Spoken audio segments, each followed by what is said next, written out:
from the high desert in the great American Southwest. I bid you good evening or good morning, as the case may be, across all these many time zones, from the beautiful Hawaiian and Tahitian islands, conjuring up all kinds of pleasant pictures, all the way across this great nation to the Caribbean and the U.S. Virgin Islands. Similar pictures there. South into South America, north well to the pole, and actually now worldwide on the web at a couple of sites. WPSL in Port St. Lucie, Florida, carrying us on the web. Real Audio, WOAI in San Antonio. The one station probably doesn't even need the net.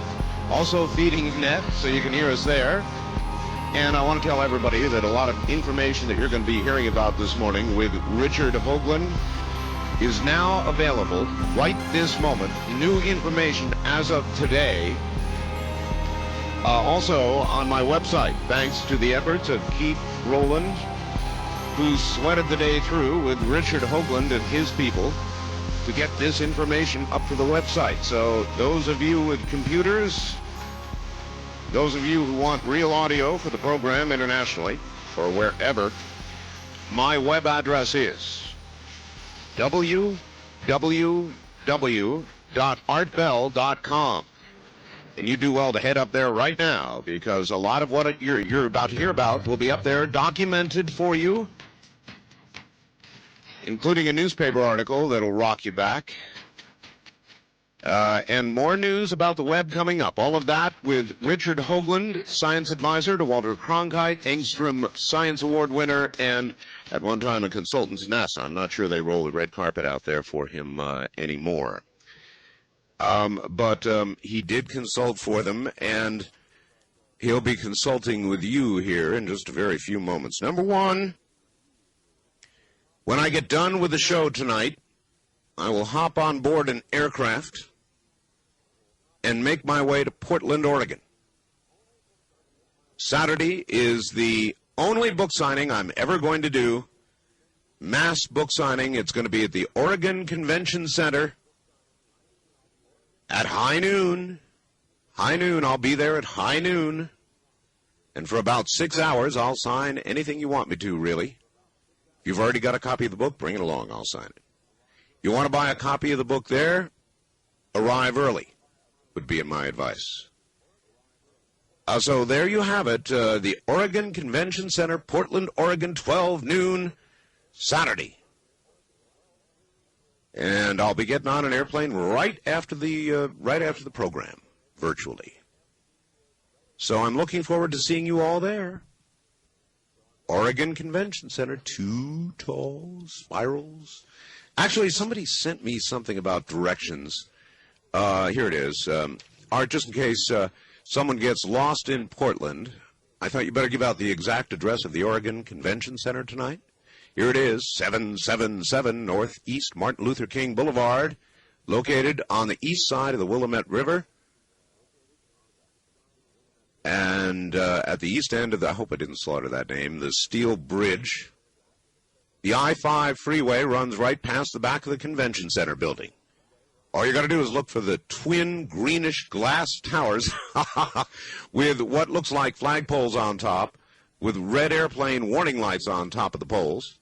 The center is on the east side, northbound lanes of the freeway. Last night when I called you to impart what Lloyd Center was, shopping center, I guess, I experienced brain lock and forgot to mention that if listeners wanted to try out one of Art Bell's air beds, there's a Sleep Comfort retail center located right there. Oh, really? No kidding. The Lloyd Center Shopping Mall is located about 10 blocks east of the Convention Center. Anyone for a sleep-in? I'm glad you enjoyed my Oregon Kevorkian Center Jonestown diatribe, but it doesn't sound like it's going to shorten the long lines. Oh, well. I've gotten all my affairs in order, and I'm ready to imbibe your magnetically wonderful well water. I will never have enough for everybody who wants well water. He said they should be, the ensemble, jazz ensemble, ought to be playing this theme song of MASH. So that's the Oregon Convention Center, and I'll be there at noon, probably a little bleary-eyed, so I hope you're understanding of that. I will have been up all night doing what I'm about to do here. But it's the one big book signing, and it comes up later today. In a moment, Richard Hoagland with big news. I want to thank the people up at our new sponsor, Shopsmith. They sent me a door harp. It's called a door harp that they made with that machine. And it's beautiful. It's the doggone thing. When you close it, these little balls bounce on some strings, like guitar strings, and it makes this wonderful melody, and it was made with the Mark V, I guess. So thank you, guys. It's beautiful, and we've already got it mounted. That way, I'll tell you, there's a famous saying in China that they told us about when we were up in communist China, and that is, when one goes to use the restroom, the facilities, in China, or Chinese, they don't say that. They're not quite so crass. They say, I'm going to sing a song. And so, appropriately, so a song might be sung, we mounted our new door chime on the bathroom door. The song room. With that, I'll try a segue now to Richard Hoagland. Not easy. He's got some news for you. He's got a press club, press conference coming up.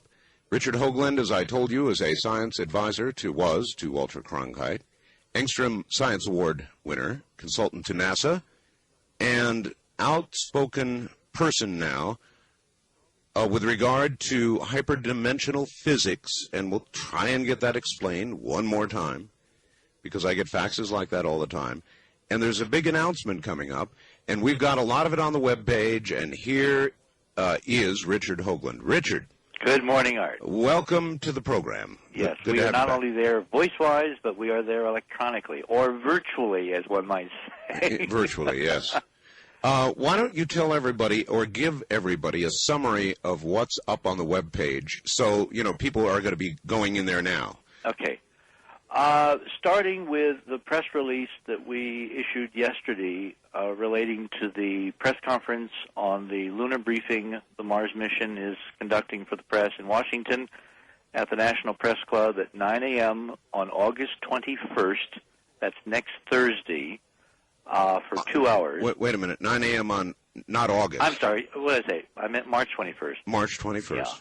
Yeah. See what this late night stuff does to you? Yeah. We got to stop meeting like this. 9 a.m. March 21st. March 21, right, at the National Press Club. There is our release on your website, which is 2 pages.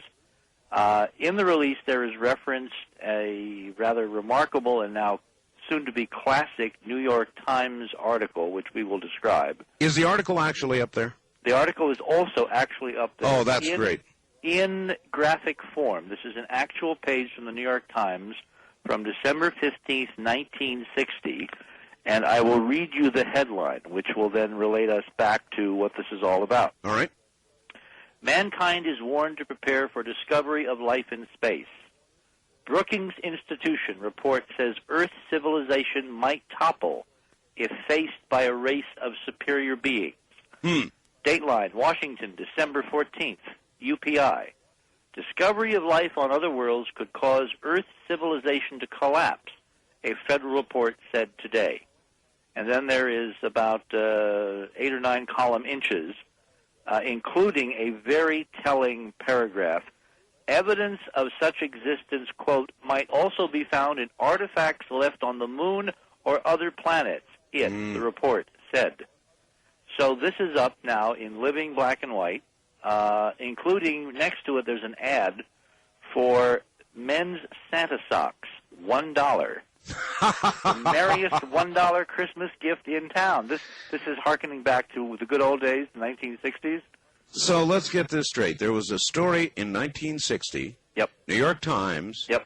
and it said that evidence of existence might be found on other planets or the moon. Or the moon, artifacts on the moon. And then it said, this of course is paraphrasing this famous government report. The Brookings Institution was commissioned by NASA in 1959. They spent a year looking into what NASA might find in the out years, as they say. They then came back with a report in 1960, which the New York Times got a copy of and published as a headline. And then all reference to this report or to the possibility of artifacts in the solar system by a young NASA literally vanished from not only the consciousness of the New York Times, which I'll go into in a minute, but also from the rest of the federal government and the rest of the media and apparently the rest of the governments of the world and human consciousness. All right. How do we know this is a legitimate New York Times article? How can let me tell you, this came to me from one of our researchers. The clue that this actually existed came to me from one of the former NASA aerospace employees who was going to be standing up with us at the press club on Thursday. I had asked all our participants, which include scientists and engineers and photographic experts and geologists and construction people. I mean, we have a large panoply of experts who are going to be standing there in front of the press for 2 hours going through this remarkable data. All right. One of those people, Richard, hold it. Just before the show tonight, I asked you if there's a headline to what's coming. What would that headline be? And you said, experts to testify on 30 years of cover-up. Is that about? That's it. Is that a good assessment? That's it. All right. We'll get back to the New York Times article. Included in your release, it says, photos show astronauts walking amid apparent lunar ruins on leaked NASA and Soviet space photographs. Good God, what are you talking about? We have NASA photographs of astronauts amid the ruins on the moon. Furthermore, we have Soviet photographs of ruins taken from orbit, which corroborate what the NASA photographs show. And we will be presenting those. Holy mackerel. This is, as the science editor for Popular Mechanics said to me today when he made his date to come and see all this, he said, Hoagland, he said, this is the event of the millennium if you've got the goods. And we do. And you do. Might I ask, because everybody's going to, Richard, are any of these photographs yet up on the Internet? No. There is one photo which I sent to Keith Rowland this evening, which is a comparative stereo panel. It's a left-right panel. It is from frame 4822, which is this famous Apollo 10 frame that we've been discussing since my presentation at Ohio State in '94. It is of a mile-sized object looking something like a Grecian temple made of glass, glittering in the sunlight, brilliantly reflecting sunlight from a variety of facets to it, hanging about 9 miles above Sinus Medi, which is the central bay in the center part of the moon, photographed in May of 1969 by one of two astronauts, either Tom Stafford or Gene Cernan. We don't know who actually was wielding the camera yet. They were photographing it out the window of the lunar module, which was testing the lunar landing parameters for the eventually successful Apollo 11, which followed in July of that year. We originally got this photograph from one of my inside sources at the Goddard Space Flight Center and found that it had this incredibly remarkable, intensely geometric, intensely artificial-looking thing pinioned above the moon's surface against a relatively dark background. We spent a lot of time looking for corroboration. After Ohio State, I basically gave people, through the Internet, through frames that had been grabbed, license to try to get additional corroborating data from NASA. I told them how to order the frames from Houston, how to order them from NSSDC, which is the National Space Science Data Center. A few weeks later, a young student named Alex Cook, who lives in the Northwest, called me very excited. He said, Mr. Hoagland, he said, I've ordered 4822, and I've got it, and it looks like it has the castle on it. So I asked him to FedEx it to me. He did. We made large blow-ups, and not only is it a duplicate, it's another 4822, it's a different 4822. It's not the same picture. It's another frame given the same frame number by NASA, but it is a different version of the castle, and it turned out to be our first stereo pair. So now we have two frames taken at slightly different times, a few seconds apart, slightly different geometric angles because you're moving in orbit around the moon at 1 mile, about 1.5 miles per second. Let me understand. How does it get assigned the number 4822? In other words, how can there be more than, or should there be more than one? There should not. There should not. These are supposed to be frames on a roll of film on magazines of film and Hasselblad cameras that are documented when the film goes up with the astronauts. It comes back down. There's supposed to be exactly as many frames taken by the astronauts when they come home from the moon as when they went to the moon. Right. And what we've uncovered is that there's a lot more photographs they took that we have never seen. Anyway, Alex Cook provided me this negative. We made dupes. We enlarged it to the same scale. We scanned it. We enhanced it. I have put both of these frames, these enlargements of this singularly striking thing called the castle, on a single image, a single GIF graphic, about 1.2 megabytes, I think. All right. With appropriate captions. I uploaded it to Keith Rowland this afternoon.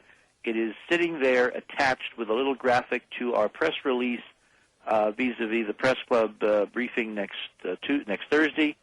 And people can, I'll get these dates straight eventually.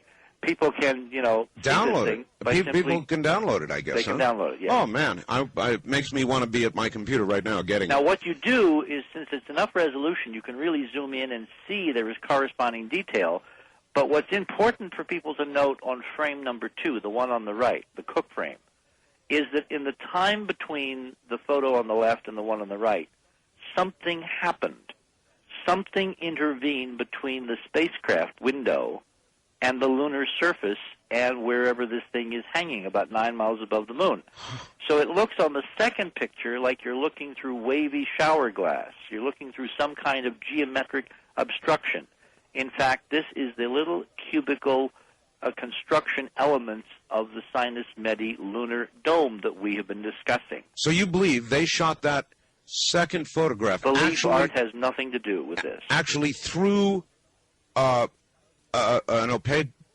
It's not opaque. It is translucent. Translucent. It is glass. Mostly translucent, you said. It is mostly translucent. Now, what happens is when you shoot an object through glass, it distorts because glass has a refractive index. That's correct, yes, of course. So what you're going to see is you're going to see light scattering off the surface of the glass from the sun.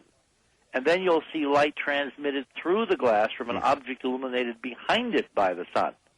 The effect on the right-hand picture, castle number 2, the Cook 4822, is what this photograph exhibits. Well, this is only the tip of the proverbial iceberg. We have enough ice here to sink the Titanic. How did you get these Russian photographs?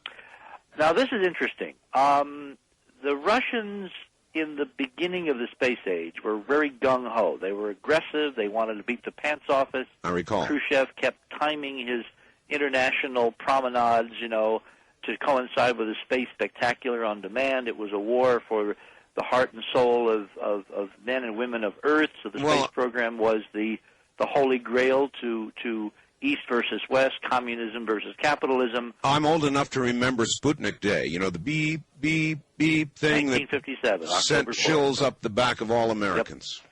Well, on July 20th, 1965, the spacecraft that I'm about to talk about, unmanned Soviet spacecraft Zond 3, and there's a whole rather remarkable discussion about Zond 3 we could get into if we want to later on in the morning, was sent to the moon rather suddenly and abruptly by the Soviets. It was not supposed to go anywhere. It, in fact, was supposed to sit and wait patiently for 2 years so they could send it to Mars. Suddenly, in July of 65, the Soviets got a bee up their bonnet. You like that? I do. Okay. This is family radio, of course. And they sent this spacecraft, which was really designed to go to Mars, to broadcast data back from, 10, 20, 30, 50 million miles away. They sent it past the moon. Now, they sent it past the moon in such a way that when it got to Mars, Mars was not there. Mars was halfway around the sun. It was like a mission without a purpose. You mean they missed? No, they didn't miss. They did it deliberately because you can only get to Mars if you launch every 2 years. This spacecraft, built to go to Mars, was the only one they had in the shop, all right? And they suddenly needed, desperately, a spacecraft to go to the moon to take pictures of something. And so they pulled this thing out instead of waiting another year to send it to Mars. Yes. And they sent it to where Mars would be, but they really vectored it past the moon, and they took rather remarkable pictures, 28 pictures as it went past the moon. And these are the ones you've got? We've got 2 of them. Oh, man. All right, Richard, hold on. We're at the bottom of the hour. as we continue to dig with Richard Hoagland. Don't move.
Call Art Bell toll-free, west of the Rockies at 1-800-618-8255. 1-800-618-8255. East of the Rockies at 1-800-825-5033. 1-800-825-5033. This is the CBC Radio Network. Certainly is, and I'm Art Bell. Good morning, everybody. Evening to a few of you. Listen, the music you're hearing right now, Cusco, C-U-S-C-O, is a German group. They're on my show all the time as bumper music, all the time. Have been now for years. My, how time passes, doesn't it? Michael Holm was actually here from Bavaria. Came to visit me. I've got a lot of good photographs of that. You may have seen one of them in the newsletter. This group is almost magical. Back now to Richard Hoagland. Richard? Yes, sir. All right. It really does sound as though you've got the goods this time. And not that you didn't, but there was always some room for, a little controversy or a little picking apart of this or that or gee whiz. What about these new photographs? Is this going to cinch it?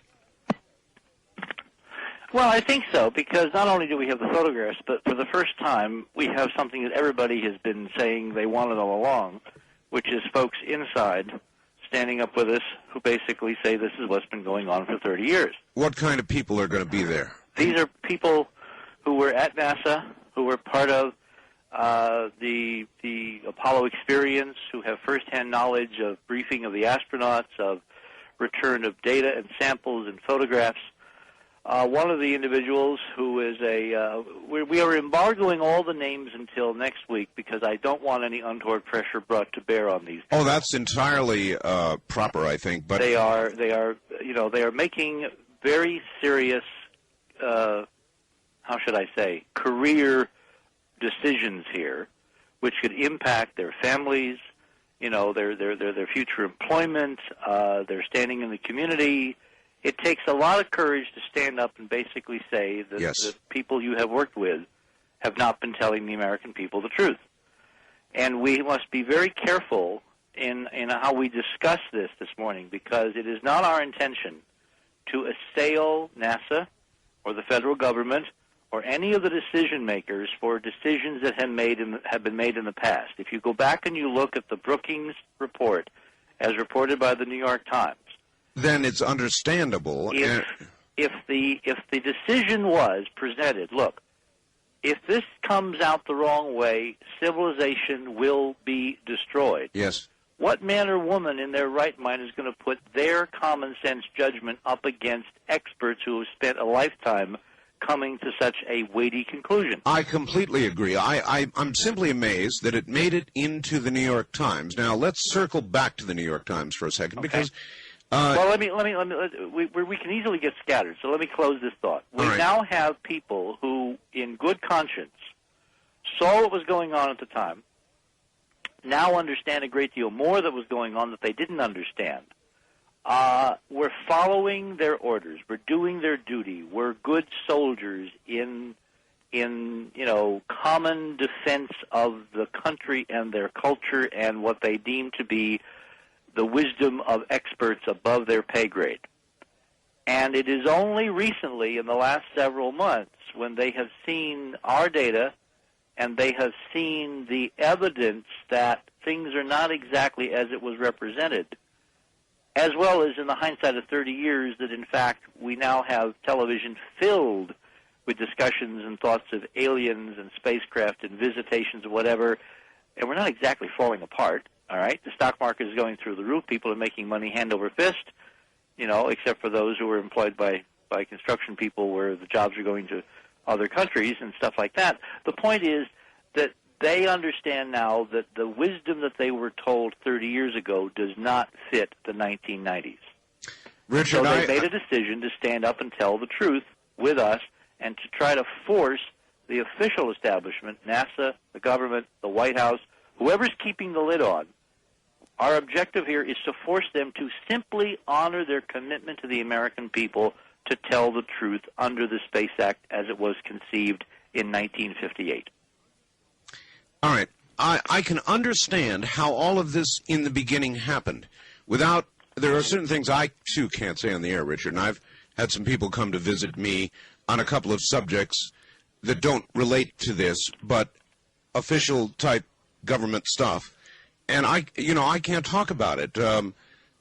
And they told me I can't talk about it, and I respect that. It's sort of this is a national security kind of thing, and we've got to ask your cooperation. And I cooperated. Now, again, it doesn't relate to this, so before everybody starts faxing me like crazy. but it is a national security thing, and frankly, you got a couple guys sitting here in suits, from a unnamed big agency, and you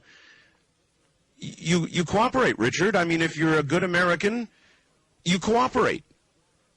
Now, we're down line from this thing with you, with the NASA business, a long way. And it may be that people have had second thoughts, and people, for their own reasons, have decided it's time.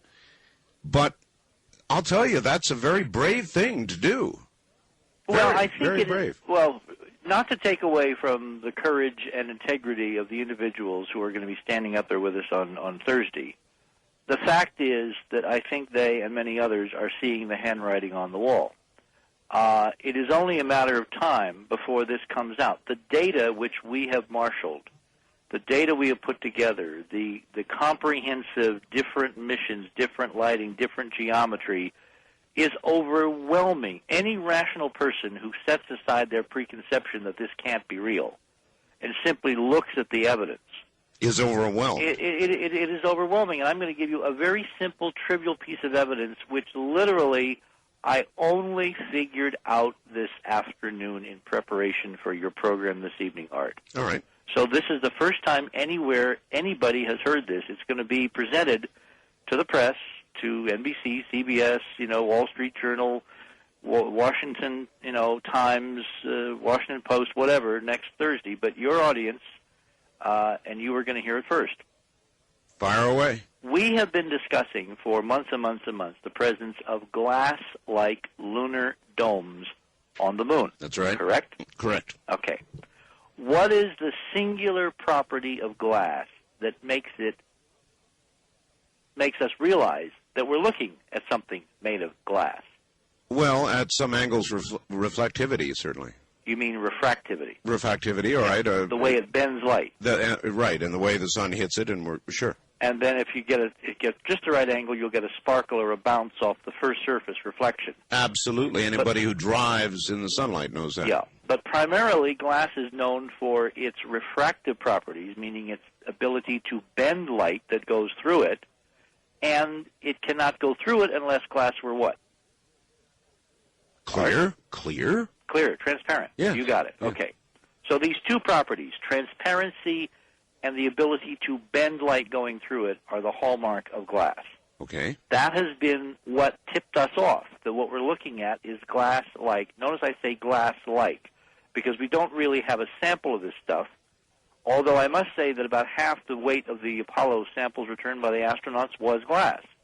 All right? If you make very high-tech stuff out of glass, it's no longer the kind of glass that you and I would drink out of or, look through on our windows, all right? Mm-hmm. And what we think this stuff on the moon is made of is not ordinary window glass, but a pretty sophisticated variety of glass.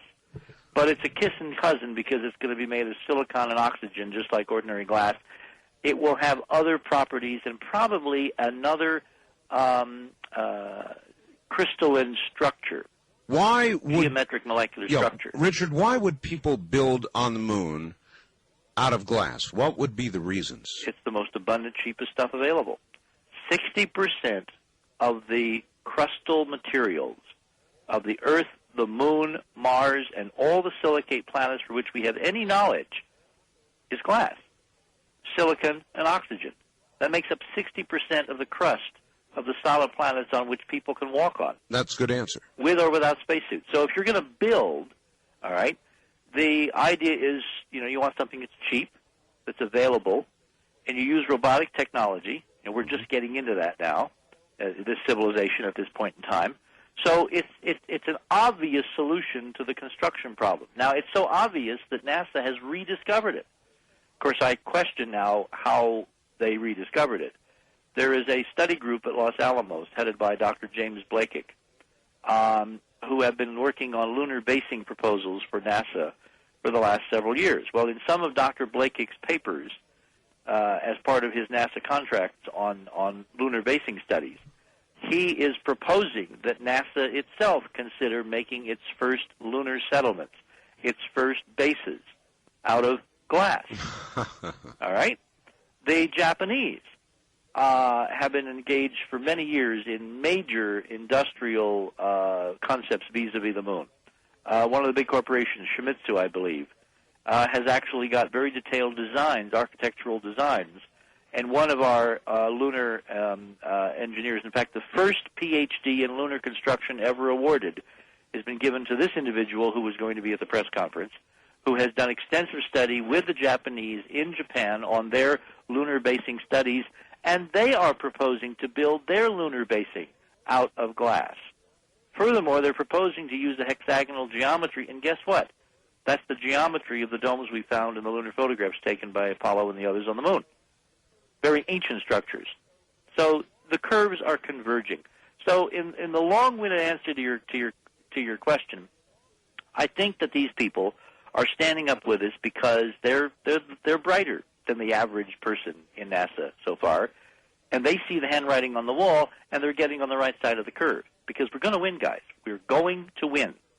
And when I say win, I mean we all win, because what is going to happen is, and this is a pun deliberately intended, the glass ceiling of 30 years ago is going to be removed, and we're going to finally have the space program we should have had 30 years ago. All right, Richard, I want you to sit back and listen to something that is my bond, so I must ask. Let me get this done. Fax arrived, says, Art, save this for tomorrow. You promised on the air to ask tomorrow's guest about this. I actually got to speak to you on the air, and we made a deal. You agreed to ask tomorrow's guest a question, and I agreed to listen. I believe one's word is one's bond, so I will be true to my word. Hope you'll do the same. Also hope you'll do so fairly early in the program. KTRH cuts you off at 4, not I think on Saturday. At any rate, I know you get a lot of calls, so I'll remind you of the question. I did exaggerate. I said I read 17 papers. I counted. I only read 12 plus a few weeklies. If your guest wishes to dispute my claim that every published viewing time is dependent on the Terminator, you may cite the Houston Chronicle, Dallas Morning News, Victoria, Texas Advocate, Chicago Tribune, LA Times, New York Times, San Antonio Express News, Fort Worth Star Telegram, Wall Street Journal, New York Times, Christian Science Monitor, and Washington Post. None of these papers have reported a viewing time between 8 a.m., this is now for the tethered satellite, 8 a.m. and 8 p.m. If the satellite is glowing all by itself, let me see it 2 hours after sunset or 2 hours before sunrise. Your guest is blowing smoke. All right, I listen to your show, so I'm usually up late. I know where to look for the satellite, and I've looked. I can't see it after 6 p.m. or before 5 a.m. I dare your guests to tell us that the Christian Science Monitor and the Wall Street Journal are involved in some kind of media cover-up. The fact is the satellite glows because of the sun. The question If the satellite is glowing all by itself, then why are all of the viewing times dependent on the terminator? Why can't I see it at midnight or 10 p.m. or 2 a.m.? You and your guest keep emphasizing how small the cable is. If that is truly a factor, then why can I see the satellite at all? Art, your response gave me a new faith in you. I hope it's not misplaced. Demand an answer. As promised, I'll be listening. So there you are, Richard. On the tethered satellite, he laid it out. What do you say about that? Oh, well, first of all, it's a very intelligent question. All right? All right. And there is an equally intelligent answer. How much time we got? Enough. Okay. If you get to the point. Oh, I absolutely understand the point, and it is a crucial question, and part of it has to do with semantics. When I say glowing, all right, don't think of this thing as sitting in a midnight sky glowing like a neon sign, all right? And in our previous programs, we didn't have time to explain the physics of what's going on here, all right? Sure. We have a 5-foot sphere, all right, about the size of, what, 3 or 4 basketballs. Right. Okay? We then have a 13-mile, 1/10-inch copper wire, all right, covered with a white plastic Kevlar sheath, insulation. Right. Dangling straight down toward the center of the Earth, moving at 17,000 plus miles an hour around the Earth every 90 minutes. All right. This thing is developing rather remarkable electrical properties. We won't even get into what's causing that for the time being. All right. What is happening is that it is charging. It is creating a charge along that long conductor wrapped in an insulator. Right. Right. That is in turn attracting ions from the ionosphere, from the F layer of the ionosphere in which this is moving at about 200 miles up. Right. So there is an atmosphere, a higher density atmosphere collecting in a cylindrical column around this very thin shoelace-sized wire covered with plastic, 13 miles long. All right? That atmosphere, that ion atmosphere, is got a certain electrical charge. In the night sky, in the dark, you can't see it because what's going on is basically invisible.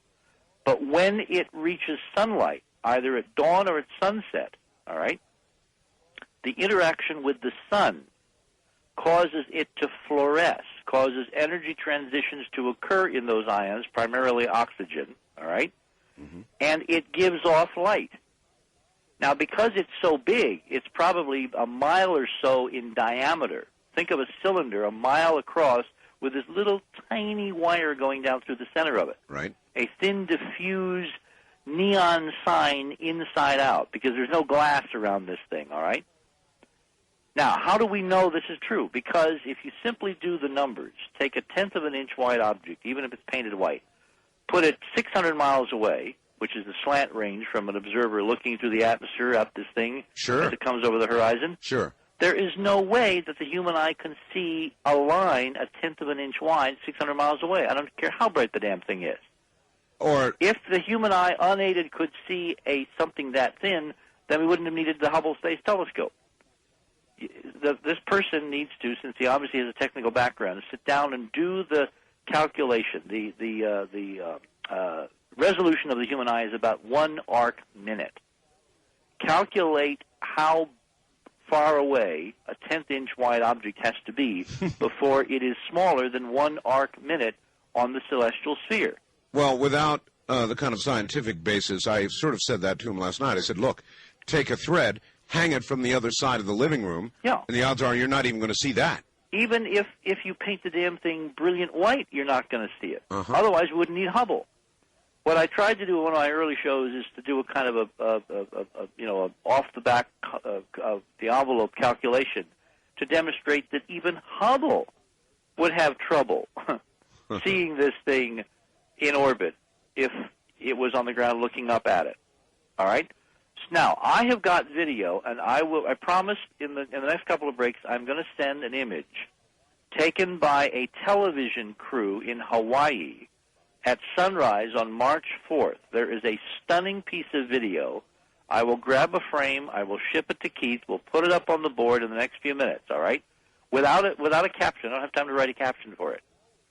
But I will show you this thing glowing brilliantly against the background stars. It's brighter than minus or zero magnitude stars. But again, in fairness to the faxer, that was at the Terminator. At the Terminator. Now, you need sunlight to trigger this effect. I see. Now, when you see the photographs of the Earth's night side taken from the shuttle, there is a band of air called the air glow, which is glowing. All right? That air glow is glowing by means of the same physical process I have just described. What's different is that the air glow is so massive, there's so much air around the Earth, that it can store from 12 hours on the day side enough energy to radiate all night long and still be visible. Huh. Whereas the atmosphere gathered around this tether, I'm assuming it's about a mile wide or a mile, in thickness, like a cylinder, and 13 miles long, or maybe half a mile. I haven't actually done the numbers. There's so little mass in it that it can't store enough energy, so it quickly, when it moves into darkness, you don't see it anymore. But it's being energized. It's being primed. It's almost like a laser in one sense, in that you have to pump up the energy level to the right level in order for it to be triggered by sunlight. All right, I've got you. Thank you. Kind of like those kids' things that you hold to the light and then carry into the darkness. I don't do public appearances. At least I haven't. And I'm going to. Today. Hours from now, about 12 actually, I'll be in Portland, Oregon at the Oregon Convention Center. Big old book signing. And I hope you decide to come on down, as it were, and say hello to everybody who's going to be there, and it's going to be kind of neat. There'll be a little jazz ensemble there. Actually, the same jazz ensemble did a little work for my audio book.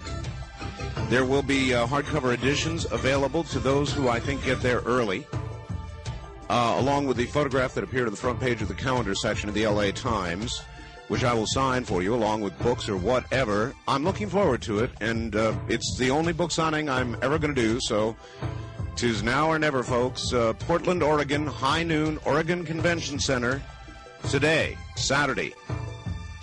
Don't miss it. At 9 a.m., March 21st, at the National Press Club in Washington, D.C., Richard Hoagland and a group of experts, unnamed tonight for their own benefit, will testify about 30 years of cover-up.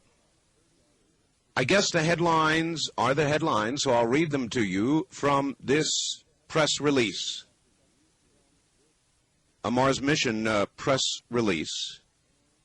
And you can get a copy of this and the New York Times article that I guess kicked a lot of it off on the Internet right now. As well as a new photograph Richard Hoagland is just releasing for those of you with computers. For heaven's sakes, get up to my webpage right now. It is www.artbell.com, and we'll run down what's available for you there again in a moment.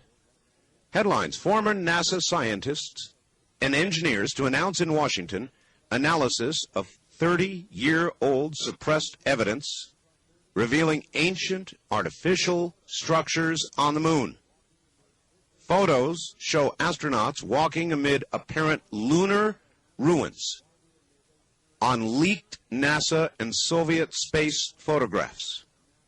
Researchers to challenge White House to open NASA files suggest deliberate 30-year-old superpower cover-up based on, that's not just us, by the way, superpower, based on official government report which warned civilization could collapse if this news got out. And I've got that article in front of me right now, and you can have it in front of you.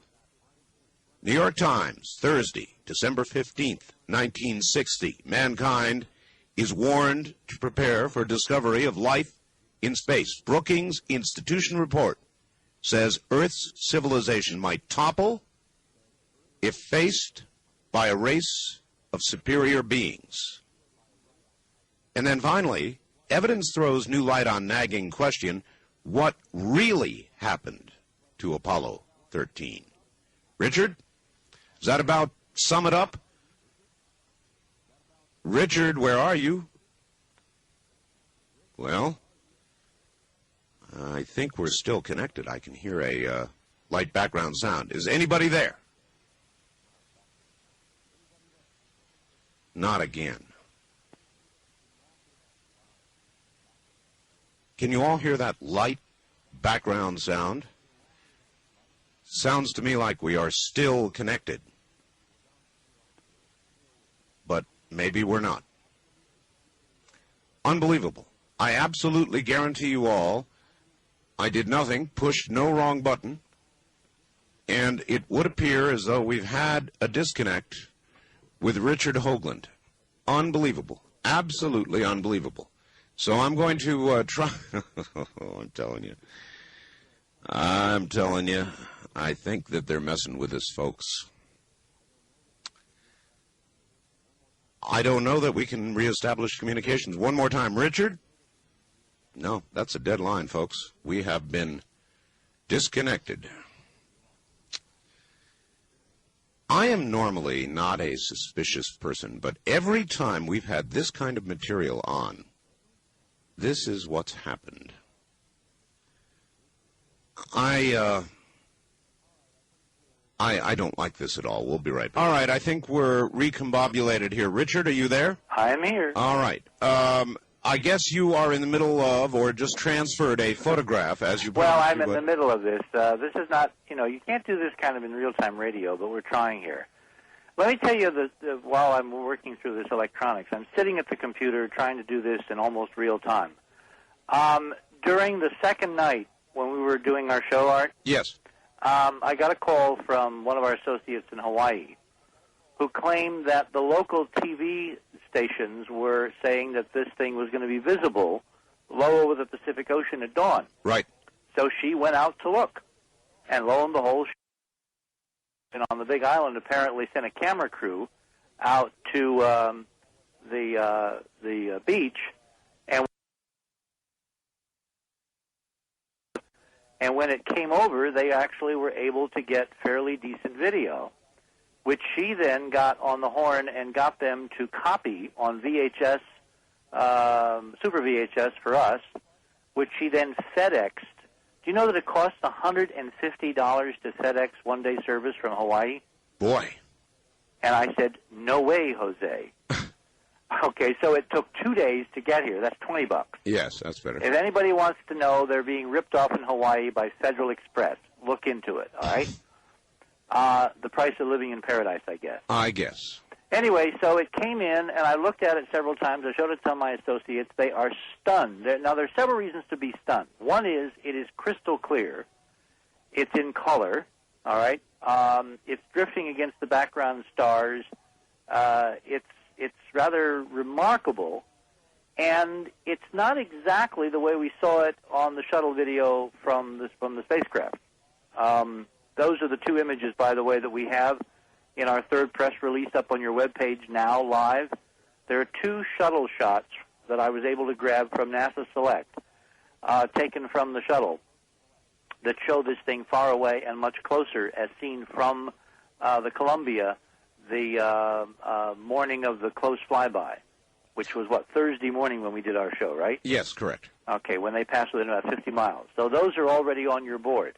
What you want to do when I complete this process is you want to compare this photo, which is a TV image frame grabbed from a terrestrial television camera sitting on a beach, 15-to-1 zoom lens, all right, looking up, slant range roughly 600 miles through the Earth's atmosphere at this tethered satellite, which is a 13-mile-long piece of string on the end of a 5-foot white ball, all right?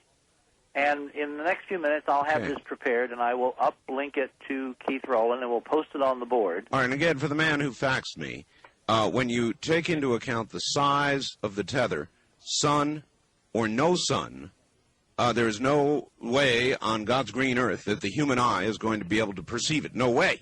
Now, what's really interesting about this is that we know it's got this 5-foot satellite itself, the 1,100-pound satellite. Attached to it. To the top part. Remember, yes. The tether is like a long wire sticking straight down toward the center of the Earth below this 5-foot white satellite. Correct. You can see in this ground shot, in this TV-grabbed frame, the satellite glowing at the top, like a brilliant little star at the top of the string. Uh-huh. What is remarkably mysterious and confirms my model that this thing is electrically alive, that it is glowing because of energy pulsing through the wire, is there's also a brilliant star pulsing at the bottom end of the string. Oh, my. And there's nothing at the bottom end, guys. Remember, this thing was cut off like a knife.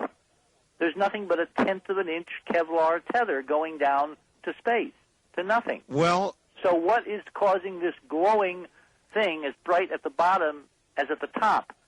And as you see this thing move against the stars, all right, let me do my next little thing here. I have to save this on my mag optical. all right, well, I would say, Richard, that like an antenna, if there is voltage and current flowing in it, that like any antenna, there would be voltage peak points, and certainly the end of a long wire would be a voltage. And what's happening at the end that's not happening along the length of the tether? Precisely. Well, what is happening? Tell me.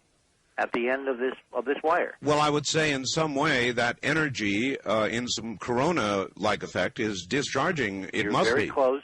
You're very close. It must be. What's going on at the end of the antenna that's not going along anywhere along the 13 miles? Well, at the end of any long wire, there's a very high voltage current point. Oh, you're really getting warm here. All right.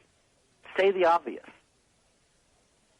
Well, I'm not sure I can. It's a bare wire. Yeah. The thing is insulated for 13 miles, and the only place where there's a bare wire sticking out is at the damn end of it. Well, it probably burned the insulation off. Of course it did.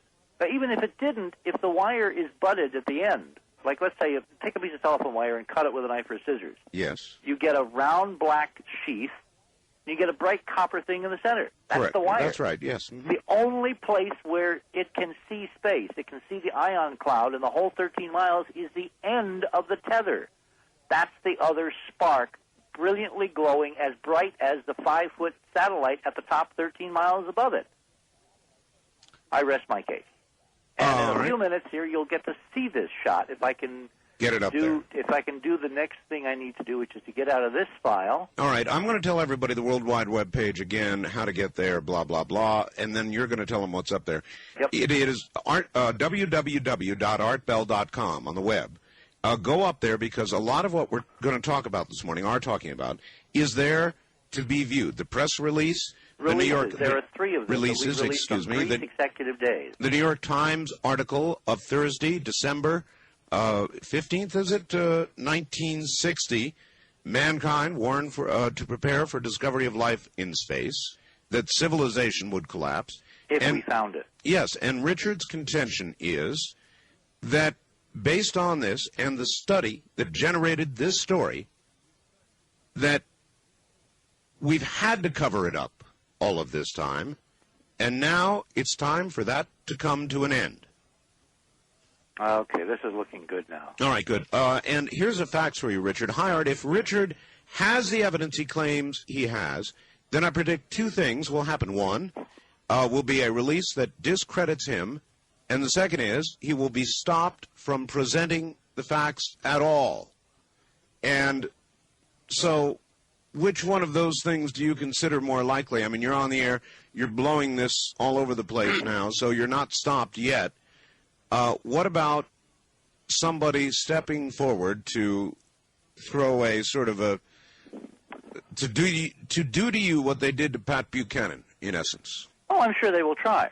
All right, but remember, this is a cascade effect. Where there's 1 or 2 honest people, there's a lot more who know what's been going on, and the stakes here are non-trivial. You know, if we are correct, then there's a whole series of technological advances, discoveries, fundamental scientific breakthroughs, insights, technological applications, economic implications across the board. That's right.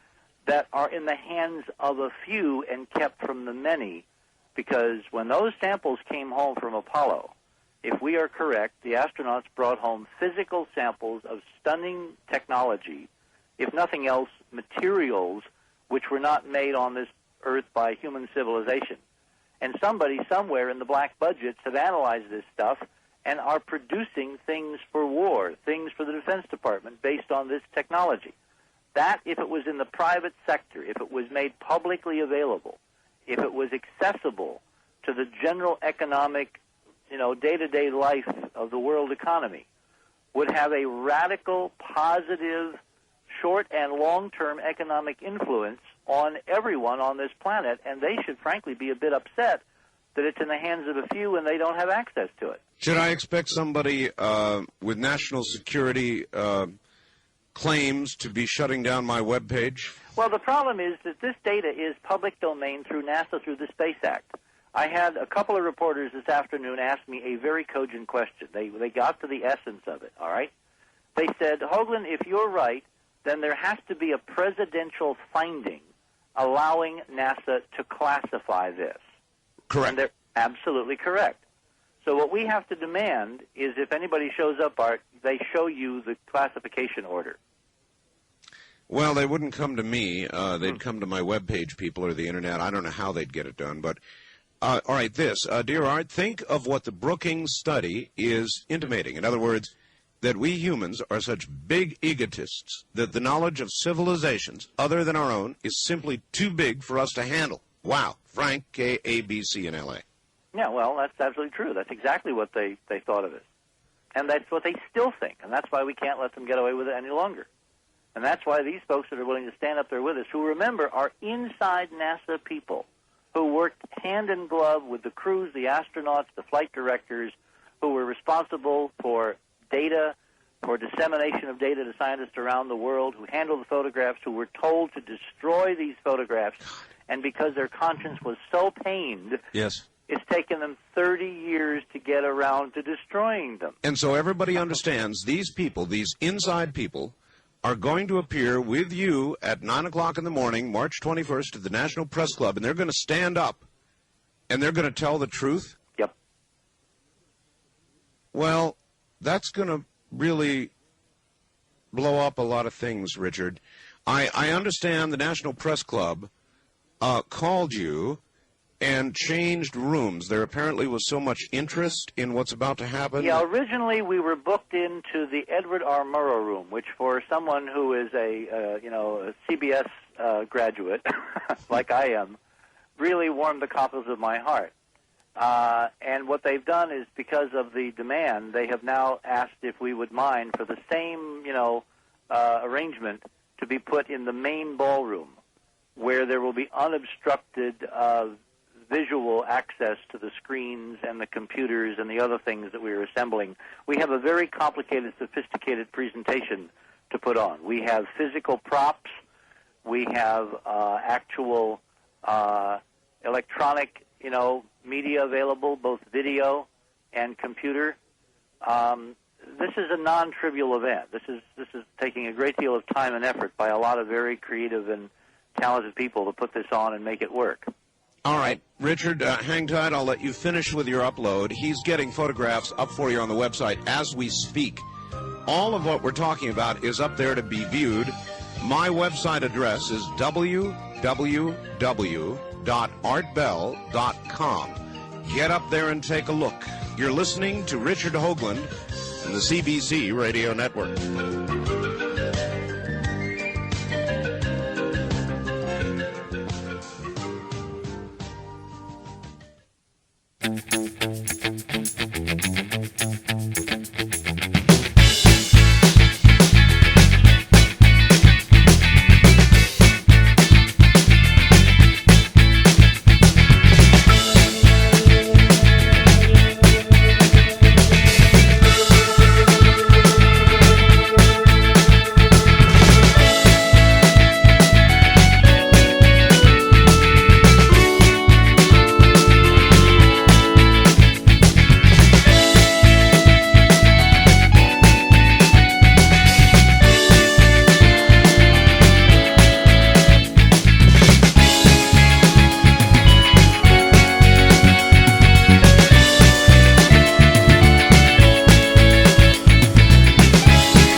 A number of years ago, I was asking myself, what the hell happened? 27 years ago, we put a man on the moon, then nothing. For 15 years, we've been messing around with a shuttle, but we haven't used it to gain a real presence in space. To me, it was kind of like putting space off limits. I guess now we know what happened. Is that fair, Richard?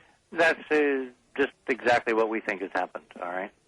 I mean, it really is true. I remember the moon, and then suddenly it's like the steel door came down. Yep. Remember, I was science advisor to what some people have termed the most trusted man in America. I was covering the Apollo missions with Walter Cronkite when we were going to and from the moon. And if anybody had told me then, in the late 60s, that in fact, we were not being told the whole truth, yes, that there was something wrong, something rotten in Denmark, something that, we needed to look into, I would have dismissed them as, crackpot, crazy. We had the arrogance to think that we knew everything, that we saw everything. And in fact, it seems now that this was part of a skillful deception by people who really believed that New York Times headline. When you really think that if you tell people the truth, you're going to destroy everything you value, everything you know, every loved one that you care about is put in peril by telling somebody there's a bunch of ancient ruins on a place that, no one can live now. Would you put the truth about that up against even one, pet, one house pet, one cat, one dog? Of course not. So these people, I believe, were making very cogent, rational decisions based on the fact that they were abrogating their responsibility, and they were letting other people make these decisions for them. Well, all right. Tell me what has changed today about the rationale of this knowledge becoming public. Well, for one thing, the Cold War is over. This can no longer be, viewed as some kind of East-West confrontation. All right? All right. That's the first thing. The second thing is that, we know more. We're much more sophisticated now. We know that government does not tell us the truth. We know that, this thing is sending. All right? And Keith will tell me momentarily whether it's successful. All right, good. We know that government has lied to us consistently and with great abandon on a whole range of issues, not just on space, but on the economy, on politics, on, secret programs, on the black budget, on taxes, on everything. The government has not told us the truth. And we've had presidents who've had to resign in the history of the public. When did this ever happen except about 20 years ago it began happening? All right, Keith says he's got it. He's got it. Give me 5 minutes, he says. And in 5 minutes, it'll be up on the web. This is the latest photograph. Tell people. This is a colored GIF file. Right. It is a frame grab from a video sent to me by FedEx, 2-day delivery, from Hawaii. It has the Hawaiian logo of the TV station in the bottom left-hand corner. There is a beautiful purple circle around the tethered satellite in the middle of the screen. Huh. There is a 13-mile-long glowing string against the night sky with two little brilliant stars at the top and the bottom. The top star at the tether is the satellite itself, this 5-foot, 1,100-pound sphere. The bottom star is a mystery because there's nothing on the bottom of the tether, guys. It's just a naked piece of wire where it tore loose from the shuttle on Sunday night on February, 25th, I Richard, think. could it be that bottom portion, which was frayed as it broke away, is having different refractive properties? It's a tenth of an inch across. I go back to my case. Thank you. If we can see this thing from the ground, who the hell needed Hubble? Yeah. Why did we spend $2 billion on a Hubble Space Telescope? All right, that really is a good answer. All right, so that photograph is up there, and let's remind everybody else what else is up there. This New York Times article, incredible article, saying mankind would be destroyed if we get this information, is up there. And coming back to the New York Times article for a second, it seems to be missing From the New York Times archives, is that Yes. correct? Yep. I want everybody to know that. So if they call the New York Times trying to get a copy of this, Yep. what's going to happen? Well, see, here's what's kind of interesting. Now, let me go on this other phone now that I've got this uploaded. I never want to do this again during a live radio show. Yes, all right. Only for you, Art. Thank you. I would. Actually, we are going to do it again during your press conference. That's true, we are. Yes, we're going to broadcast via the Internet live from the Press Club on Thursday morning, the 21st, beginning at 9 a.m.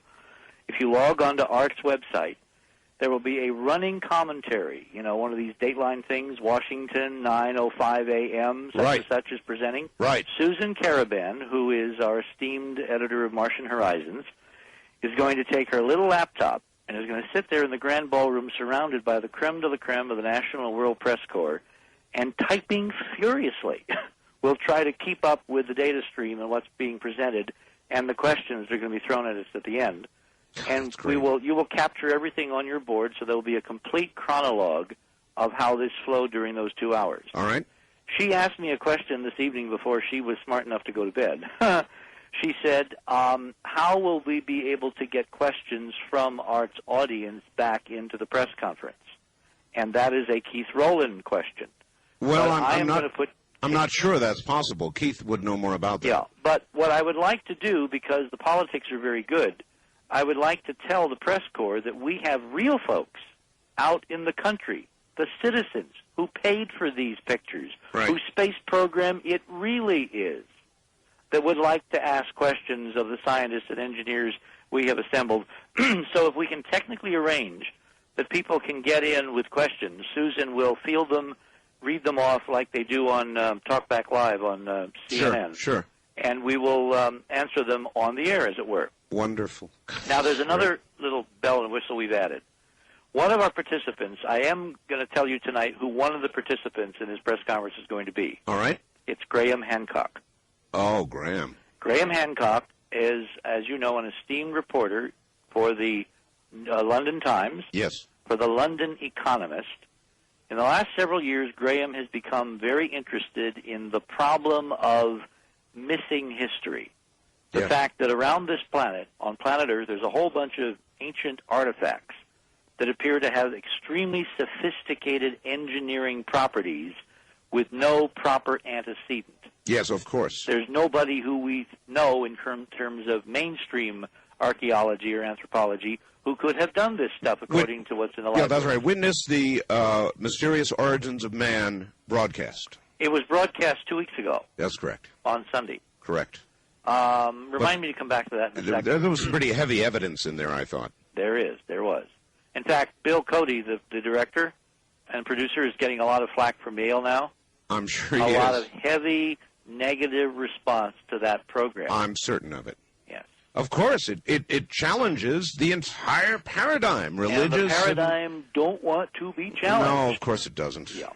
Anyway, so Graham is going to be participating in the press conference. Now, ideally, in our first take on it, I wanted to have him fly with Santha to Washington and stand up there with us, and he was willing to do that.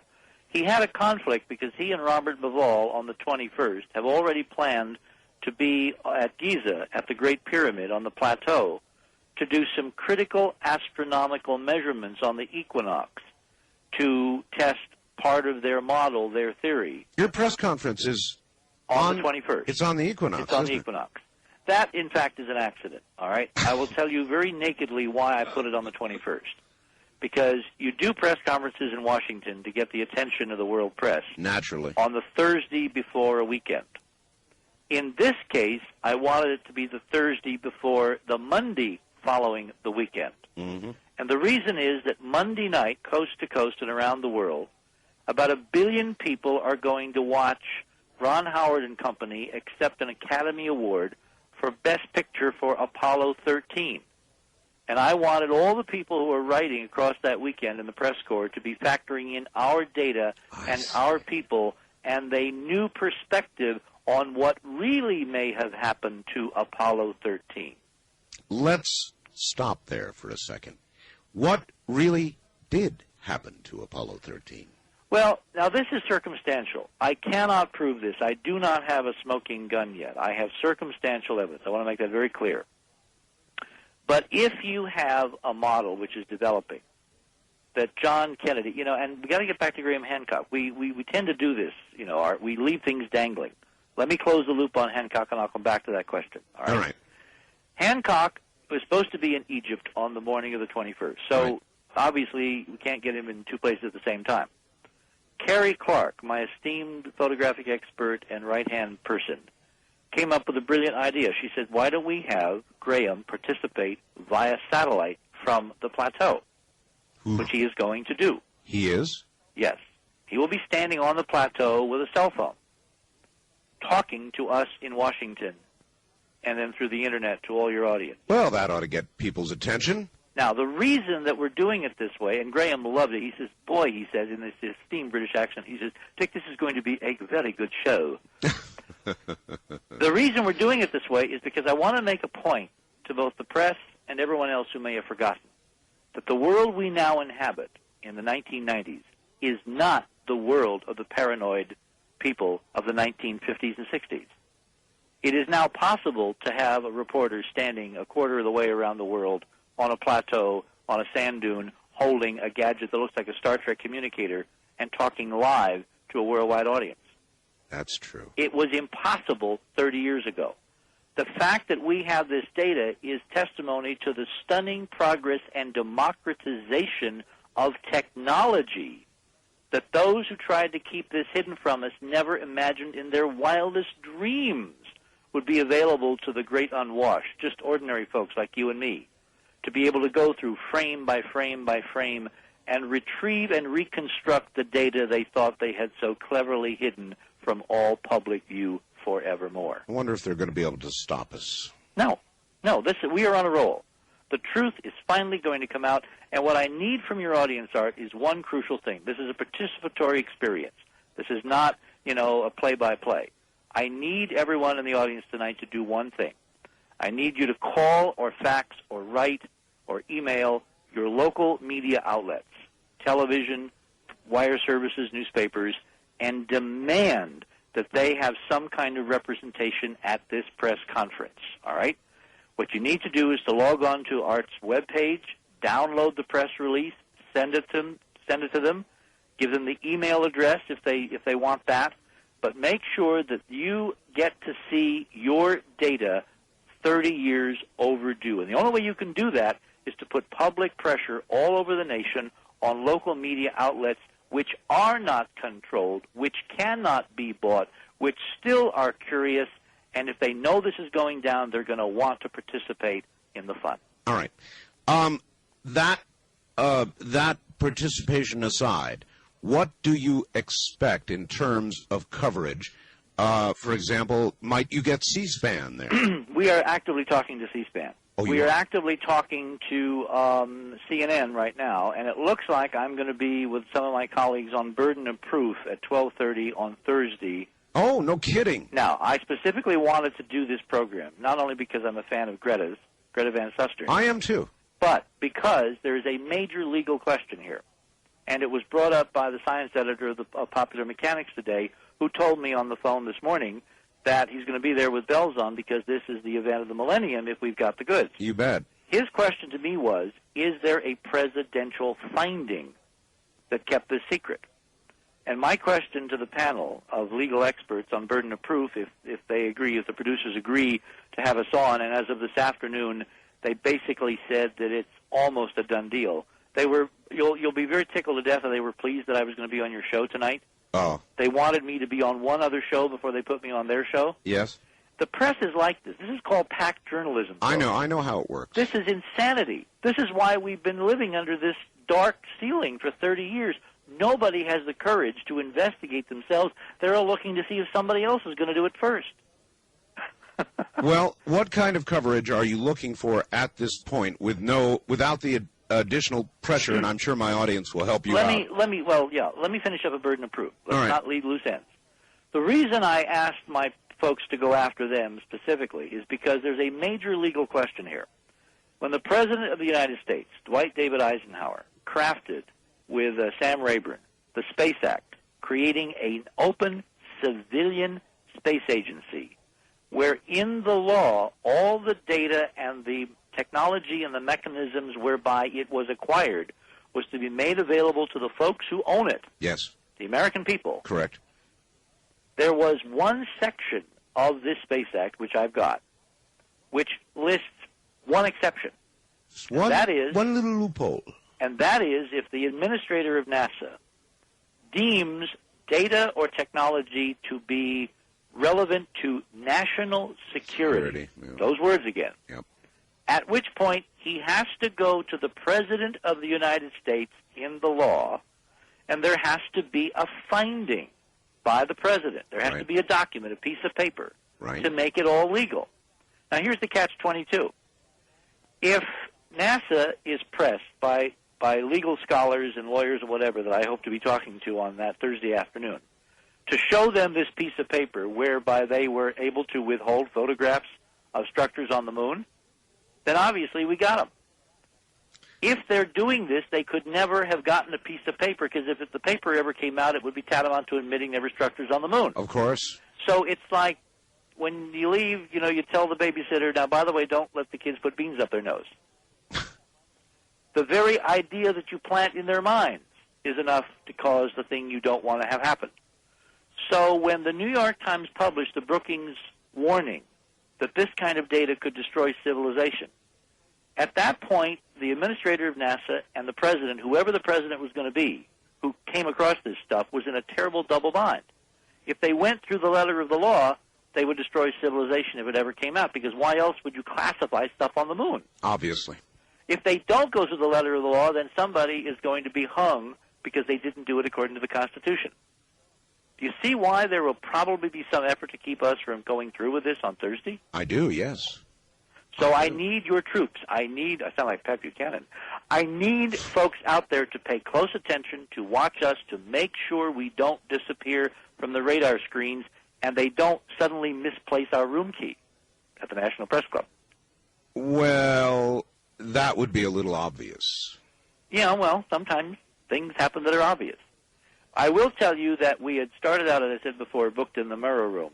And as of this afternoon, they called up, actually yesterday, and they asked if we would switch rooms to the ballroom because of the demand and the number of calls they were getting, which will allow for unobscured sight lines. And we're going to have a lot of people sitting around drinking coffee and eating croissants, watching stunning lunar pictures. Well, see, but that's why I asked you. I wonder if they're going to be able to stop us. And you said, well, no, but now you're almost saying, but I'm worried that they might. No, it's Murphy. Whatever can go wrong will go wrong.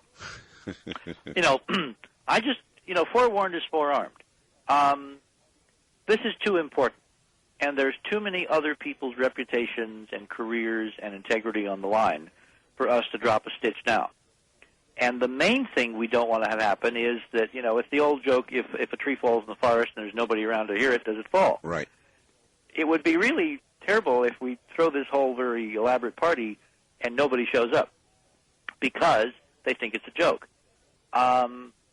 So what we need to do is to make sure that the grassroots, the American people, the citizens who paid for this data, who've had it kept from them for over, a generation, through their local media, who are wired in by satellite and by internet and all that, to basically make sure that they have a representation at the press club, because it's open to all press, and we want to have as many as possible there. All right, hold on, Richard. We're going to hold it right there. I want to tell everybody once again, the information we are now discussing is now available. The photographs, the press releases, the New York Times story, it's all up on my internet page.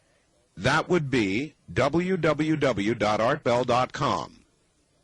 That's with the obligatory http://, then www.artbell.com.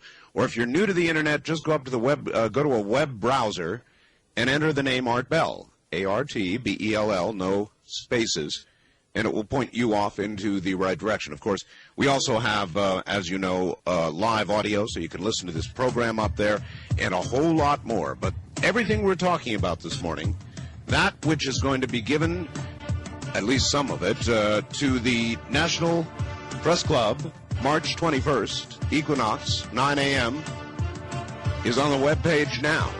If you've got a computer, you're going to get a first look. Art Bell. Once again, here I am. Richard Hoagland is my guest, and I've got something special coming up in a moment. Richard Hoagland is getting set March 21st at 9 a.m. at the National Press Club in Washington, D.C. to blow the cork off 30 years of cover-up, serious cover-up.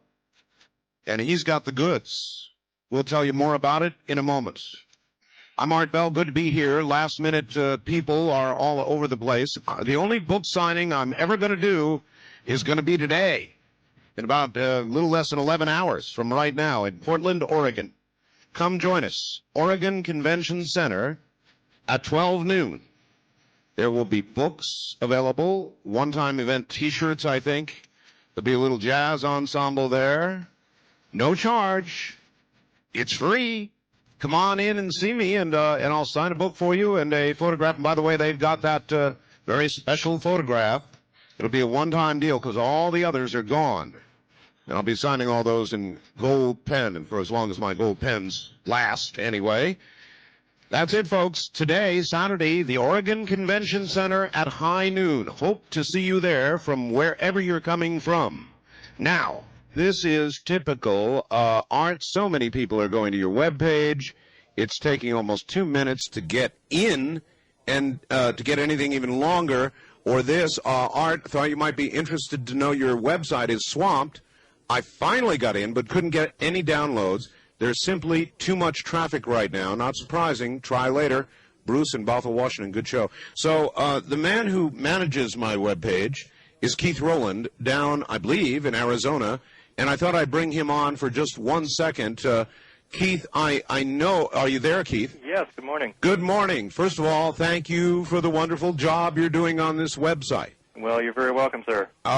Keith, normally, as a matter of course, our web page, or my web page, takes on average about, 50,000 hits a day? Yeah, lately, because of the Real Audio and the Vidian software, it's been very popular, and we've been hitting about 50,000 hits a day, and we're getting about 12 to 15,000 different users per week that visit the site. So, what do you suppose is happening right now? Because people are saying the website is suddenly slowed to a crawl. Well, Art, this is what happens when you tell 20 million people to go to your website right away.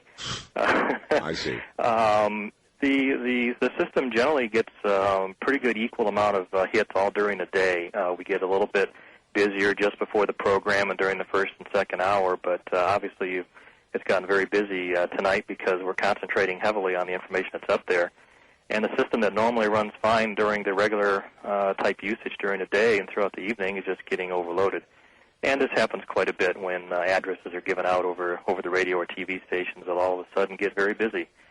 And so I guess what I'd like to recommend is that, and I know you have real good success at this in the past, let's try to get a little cooperation among the users and maybe ask that the first half of the alphabet try during the first half of the hour and the second half of the alphabet try the second half of the hour and see if that'll help things out a little bit. Would that be by first name or last name? Well, I don't know. Let's pick one. How about first name? All right. First name. If your first name begins with the first half of the alphabet, try in the first half hour.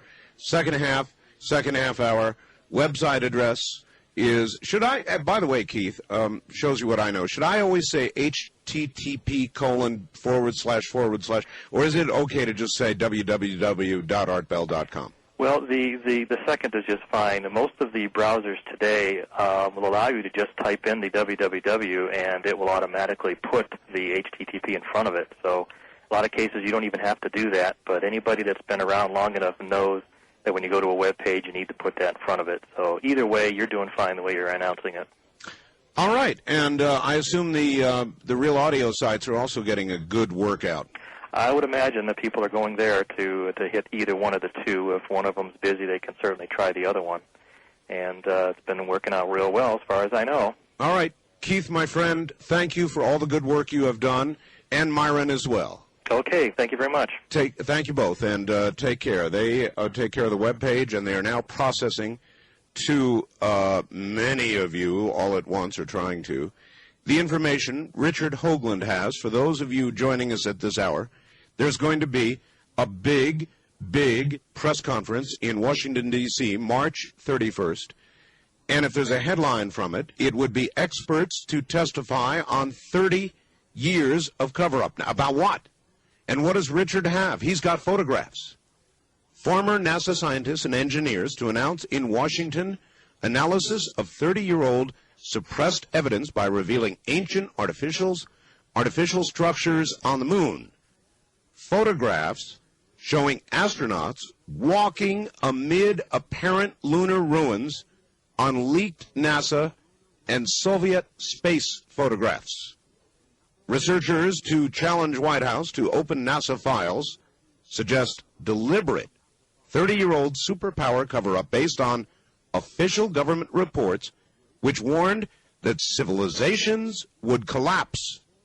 The Brookings Institute report that generated an article in the New York Times. And yes, you can get that article right now on my webpage. Also, evidence throws new light on nagging question, what really happened to Apollo 13. And just one last time, my website address is www.artbell.com. That information is up there now, along with photographs of the tethered satellite as seen from Hawaii, along with, well, I'll let Richard tell us what is on the website. What can they go get?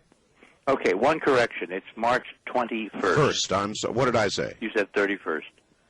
Did I really? Well, because it was the 30 years and all that. Oh, and I see. Late. Right. Come on, folks. Yeah, that's right. It's a movable feast. And it is going to be a feast, all right? Let me get to the specifics for a second here, but someone sent in some fax questions. We're getting faxes here as well. Of course. They want to know if the news conference will be videotaped. Yes, we are actually having a full camera crew with 3 cameras to shoot this for the Mars mission. We are going to be producing volume, 4, within a couple of months, based around this news conference, and it will be available through our website, which we'll have up by then, through our 800 number. As you know, we have a series of videos that are the background of this whole story, 1-800-424-0031, and it will be available through Art Bell's site. It will be a video of the press conference. It'll probably be 2 hours, one tape, and it will be something for the history books, because not only are you going to have the world's press there, but the scientists and engineers we've now, encouraged to stand up and be counted. But there's some pretty amazing photographic and visual data. We will have, among other things, Art, 6-foot-long murals of color panoramas taken showing the lunar module sitting on the lunar surface surrounded by these glass-like ruins and domes. Wow. Now, the reason that we have this photo is because it was squirreled away 30 years ago by one of the key people who's going to stand up and testify when he was told to destroy this and all the other photographs in his possession. He will stand up and say that he had these photographs? Absolutely. He took them to a private university because his conscience so pained him that he was given an order by his superiors to destroy what the American taxpayers paid for. So he took them and put them in a private file, and he gave them to this investigation after he saw a presentation in a major city. He works for a major aerospace company, and he saw our Clementine data, and he invited us to his home, and we saw, what he had been accumulating for 30 years, and that's when he told us, well, in addition to all this, guys, I've got some photographs I gave to my alma mater, and we gave him an airplane ticket to go and get them, and he brought them back, and they turned out to be surface photographs taken of Apollo 14, the Alan Shepard flight. And that, of course, throws light on what happened to 13, because, remember, 14 was retargeted to go to the same landing site as Apollo 13. Was supposed to go to. Yes, and while now you talk about forgetting things, let's come back for a second to Apollo 13. Yep. You said all the evidence is not in, but what is it you think really happened? Okay, let me lay out a thumbnail scenario for what I think has gone down and what this evidence now is building brick by brick toward. Yes. Okay. Has it ever struck anybody as kind of weird that out of the blue, suddenly, a young president will commit this nation to go where no man has gone before, to drop everything, to commit to what was called a DX priority, meaning the highest priority in the land, over and above even military requirements. The Apollo program had the highest procurement and readiness and brain accessibility of any project conducted by this government at any time in the 1960s. It was number one. For instance, if there was a conflict at some aerospace company between some contractor building, let's say a tank, all right? Yes. And a part for Apollo? Yes. Apollo won. A civilian project won over military. Doesn't this strike you as kind of curious? Anyway, Apollo was suddenly announced. We're going to go within 10 years, safely land Americans on the moon and bring them, safely home to Earth. That was what John Kennedy enunciated in May of 1961 before a joint session of Congress. I remember. We went, we dashed, we turned the best and the brightest and the sterling, stunning talent of the American industrial might loose on this enterprise. We crafted within the deadline the ships, the rockets, the spacecraft, the backpacks, the suits, everything. We fly 6 missions. We land at 6 sites scattered around the lunar surface, 15 million square miles. And then we stop it suddenly, abruptly. We come home. We destroy all the blueprints of how to do this. We turn all these people loose. Even as the program is progressing, we're turning loose 30,000 employees from Grumman that built the lunar module. Even as Neil Armstrong was setting foot on the moon, we were turning these people loose, giving them pink slips, saying goodbye. And the Soviets on the other side of the world were simultaneously getting rid of their boosters and cutting them up with acetylene torches and making sure they could never even get to the moon. Something so horrible or so important. Or potentially changing Dangerous. Of civilization, and that harkens back to the New York Times headline. That means there had to be, oh yes it does, and again, folks, I've got to bring you back to this one too. In that context, I'm going to close the loop now. All in right, that good. context, if this is the most important thing on the boards, and you can't tell anybody, imagine how you have to lie to your own people. Imagine the layering of deception. Remember, NASA was built on trust. The thing I love about Apollo 13 is that it so reprises the esprit de corps and the feeling of NASA in the good old days, in the years when we all thought it was honest, when we were going where no one had gone before, when we were looking at vision, limitless boundaries and the high frontier, the new frontier of Kennedy. Apparently the stars were not the limit. I know. Apparently, the problem was we saw something nobody had ever seen before. We freaked out, and the policy people said, "Holy fill in the blank." Yep. This is exactly what Brookings warned us against. Oh my God! The New York Times has told us we're going to destroy civilization, and so they sat on it, and they took great pains to construct a mechanism so they could release a version of the data publicly that passes casual inspection. But they did not release the really interesting information, and it's only by the grace of God and technology that we are now able to, with a few honest men and women from the inside, retrace the steps and figure out what really happened and to demonstrate what we really retrieved from the Apollo program. And we're going to present that Thursday morning, March 21 at 9 a.m. What do you think will happen to these people after they stand and tell what they're going to tell? Nothing. If anything happened, it would be like Vince Foster. The reason that Bill Clinton is in trouble is because there was a body found, a few miles from the White House. Right. If anything were to happen, if anybody were to try to shut this down, if anybody really starts making noises that these people, are not who they claim to be and are not telling the truth, then a lot of people in Washington and the press corps who were kind of ho-hum, bored, oh, cynical, yep. They'll suddenly see it in a venue they can understand. And a lot more attention will be focused on this than I'm sure some people would like tonight. Mm-hmm. So we basically have them between the rock and the proverbial hard place. All right, look, I've got this article in front of me from the New York Times, Thursday, December 15th. It's on the Internet. They can get it. Richard, I've got to bring you back to this again. I want an answer to this. You said... Well, let me finish the story then. Well, then please do. If Apollo was designed to go and bring home the bacon, And if there were folks within the government, not only our government, but perhaps, the Soviet government, the West German government, the English, I can't imagine this is a secret that we only know. Then, obviously, on every question, there are two sides. There's folks that probably felt that even going to the moon and bringing this stuff home for a few would be risking everything. Well, sure it would. And under those circumstances, it is not beyond rational expectation that maybe someone would try to sabotage Apollo so that it could never bring home anything and the secret would never be out and civilization would never be threatened. My God. It is my speculation, I want to very clearly frame this, it is my speculation that Apollo was there is a reasonable probability that Apollo 13 was sabotaged. It was deliberately designed to kill those astronauts, to publicly humiliate NASA, to basically make the American people freak out at heroic men dying so horribly, strangling for lack of oxygen halfway between Earth and Moon.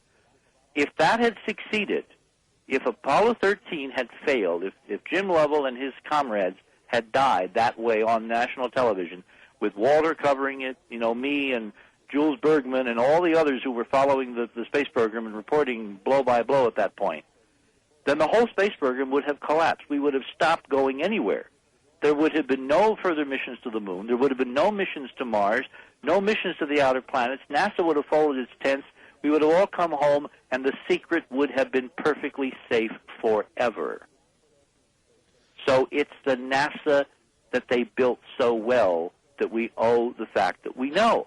Because all the honest folks who worked day and night against all odds and saved Jim Lovell and Fred Hayes and Jack Schweikert and brought them safely home, as memorialized in Ron Howard's brilliant movie, those honest people, Gene Kranz on down, they deserve our incredible accolades, because without them, we would not know what brilliant, priceless treasure Apollo really found on the moon and brought back to Earth.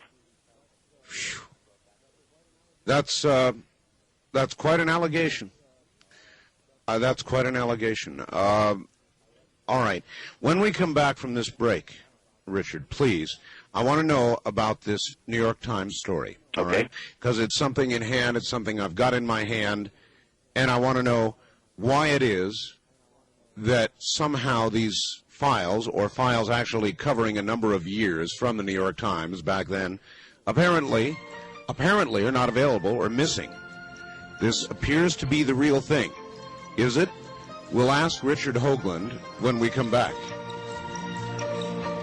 Absolutely an incredible story. You're listening to the CBC Radio Network. I'm Art Bell from the High Desert in Portland, Oregon, later today.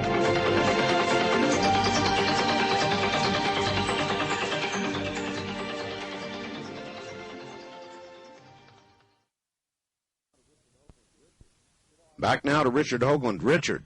I'm kind of glad we're going through this, because it's a simulation of what we're going to experience when we put the Mars mission website up. I'm sure that's correct. All right. The New York Times article, Mankind is Warned to Prepare for Discovery of Life in Space. Brookings Institution report says Earth's civilization might topple if faced by a race of superior beings. The article that you think set off the circle of secrecy, and I can imagine it would too, that we've got up on the website. Why can't we get this article from the New York Times? Well, let me give you the chronology of how we actually did uncover it. And, of course, my first question was, does it really exist? That's, and of course. If it does, how do we get it? And right. I put my minions, my helpers, the folks that are out there, which have been incredibly helpful to us, and they came up with it. So let me give you the story. It's kind of interesting. Sure. When you're going to do one of these press things, we've done two things at the National Press Club before. In 1988, we held our first briefing with our Mars data with a team of scientists at the Press Club the day the Soviets launched their Phobos missions to Mars.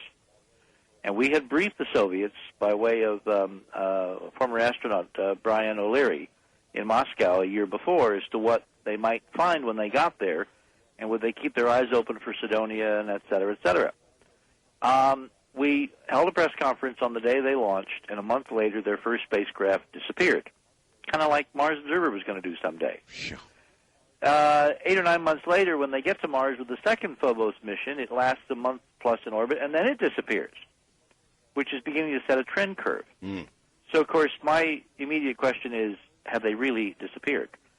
When we had our meeting with Robert Rowe, the chairman of the House Committee on Science, Space, and Technology, as a member of the Permanent Select Committee on Intelligence, I asked Chairman Rowe in his office in 1990, I said, Congressman, I said, you are in a position to find out if the Soviet spacecraft really have disappeared or whether they just told us they've disappeared because they found something that's too hot to handle. Shortly after I had that conversation, Robert Rowe resigned as chairman of the committee and then resigned as a member of the House of Representatives under very interesting circumstances. Yeah, the people who get into this tend to have an uncertain future for some reason. So when we held our second press conference, which was in 1993 in August, our intent had been to hold it the day that NASA was placing Mars Observer into orbit around Mars. Right. To basically call attention to the press that, okay, we got a problem on the table here. We have potential ruins at Cydonia. We got a spacecraft with a camera which can take pictures down on the surface of Mars, now 50 times better than Viking. We can test the theory, hold their feet to the fire, and let's get an honest test here. And I did Good Morning America with Devin French, the Mars Observer Program scientist, on Sunday, the 22nd, 2 days before the press conference. Right. Half an hour after I concluded the interview with Devin French and the host of Good Morning America, NASA announced they had lost Mars Observer. I recall. And it was never heard from again. We went through with the press conference. We had about 100 of the best and the brightest show up. And inevitably they said, well, what do you think happened to it? And I suggested at that point that because of the Brookings report, which we had just found, and I actually had a copy of the report in the press kit, that there was a rogue group within NASA which had been there for some time, which had taken it upon itself to hide this kind of information because of fear that civilization would collapse, which is what Brookings warned. Right.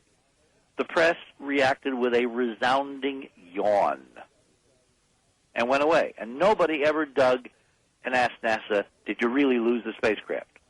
And in the final addition to the Monuments of Mars, I lay out blow by blow in a chronology in the update, in the fourth edition, what NASA's amazing inconsistencies in NASA's story about what happened to Mars Observer, but nobody in the press is paying attention, is following up, is doing their homework, so we never get to know. Sure. What I find amazing is that when I got wind of that, in addition to the report, the New York Times had actually published a story on the Brookings document. It was obvious to me that for this press conference, and we only found this out a couple weeks ago, I had to get a copy of the New York Times article. We live in a world, Art, where we won't believe the government, but we will believe the New York Times. It's like having the actual report in their hands didn't mean anything. But if I can show reporters on Thursday morning, the 21st, that the New York Times said civilization would collapse, we've got them. And I already know this is true because that's the reports I'm getting back is how the heck, I mean, your response itself is very indicative of how in awe and reverence we hold the New York Times. How did the New York Times ever get to be God? You know, who made them God to decide our reality? That issue aside. Okay. I mean, here is the article. A, where did you get it? Okay, so I put one of my press people, Rowana Martin, who is on the press release, by the way. All the faxes and inquiries should come to these people and not to us directly in terms of getting your local affiliates to cover this. Right. Please, all right? Right. That's what they're there for. I asked Rowana, I said, find me this copy of the New York Times. Now, why did I ask her? Because she has some very good connections with the New York Times. Okay. So she called them. She called people she knew, and she said, go down to the archives and get me the December 15th issue, 1960. She called me back a couple hours later. She says, Dick, they don't have it. I said, what? She says, no, they don't have it. She says, in fact, they're missing from December back to May of 60. I said, what? Why don't they have it? I mean, I'm an archivist. I work for the preeminent newspaper of the world. I'm sitting there with nothing to do all day but make sure I've got an archive. 5 months of the New York Times gone. From 1960 is missing and does not exist at the New York Times. So at that point I realized that, well, they send these papers out all over the world every day. There had to be another copy in some library somewhere. Obviously. So we have friends in Washington on Capitol Hill who are, how should I say, aides and administrative assistants to congressmen and senators. Yes. Who are quietly working with this project. I called one of them who has been very dedicated and was right there. And I said, would you help me track this down? He says, oh, I'll call over to the Senate Library. A friend over there owes me a favor anyway. Within an hour, he had gone to the archives downstairs on Capitol Hill in the Senate Library and found in the microfiche the actual reproduction of this New York Times article. And so that's how you got it. So he then faxed it to me. It was in pretty bad condition because it's a microfiche from 1960. Of course.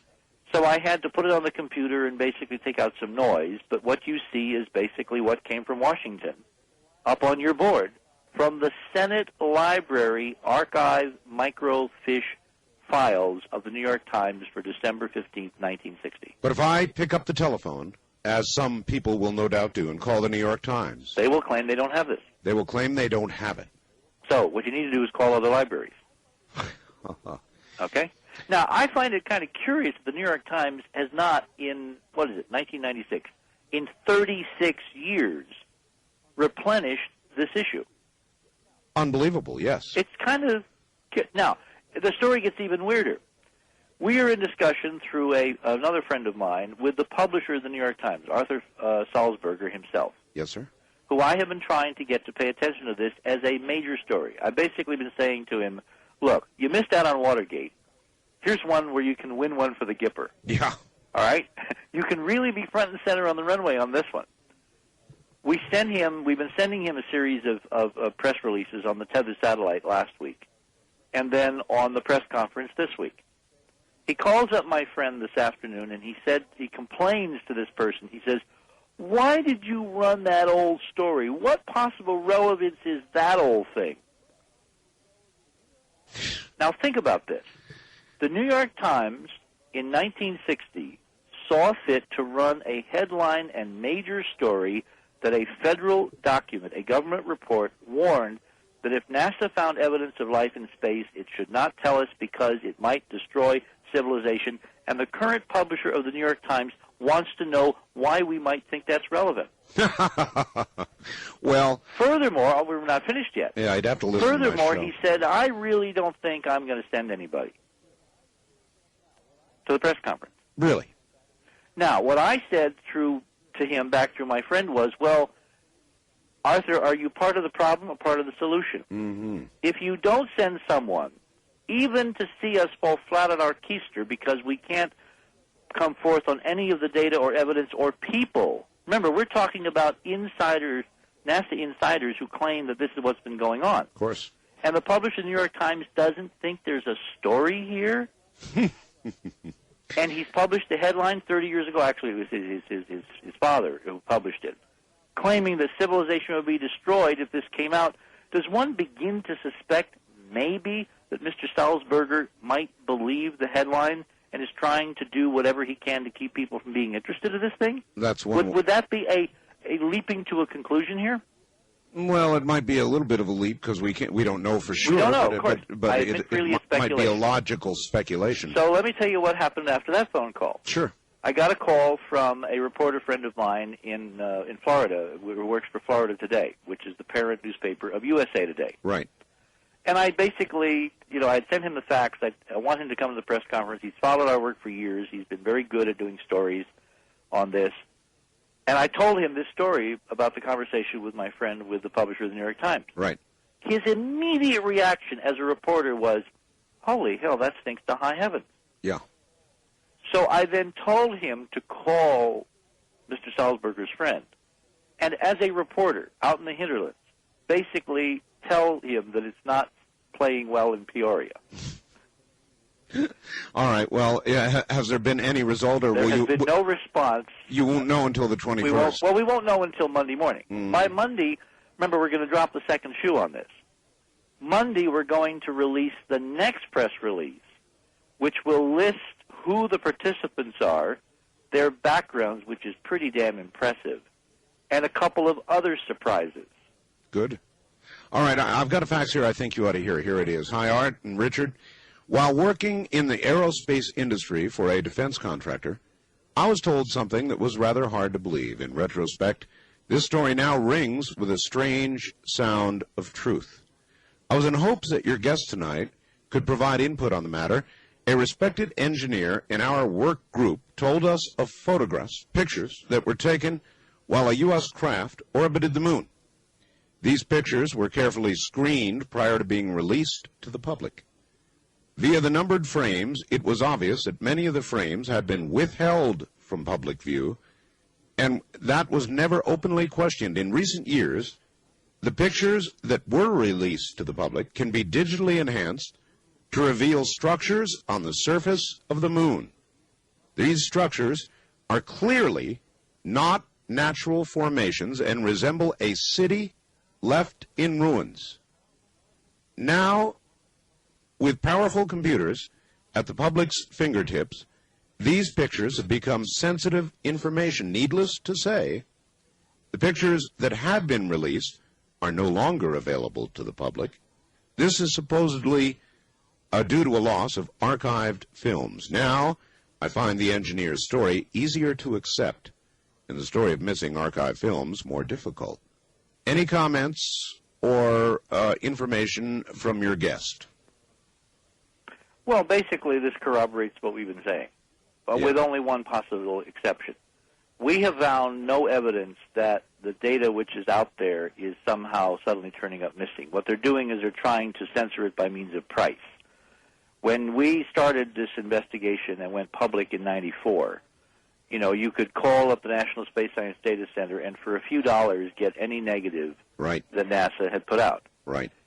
Since we went public, the price of this data has gone up 800%. Inflation. And really. And most people, Steve Forbes, where are you when we need you? And most people are not willing on a gander to risk 800% markup on something that they really don't think is going to be there if they look at it after all. So, in essence, we're using money again to censor the truth. All right. Here's another one, Richard. Art, okay. But what about us without Internet access? What can we do to help make sure the media promotes Hoagland's or gets to your news conference? Can I fax or phone certain places? And what would be the best place to do my damage and gain information? In other words, he's asking, as somebody without the Internet access, what he can do. Okay, what you do is you call up your local media, newspaper, radio, television, and you tell them this event that's going to happen at 9 o'clock at the National Press Club in Washington on the 21st. They then will want to see a press release on it. Mm-hmm. You then direct them to Art Bell's webpage, because all these media have computers and they're all on the web. That's true. And you give them the www.artbell.com. www.artbell.com. Okay.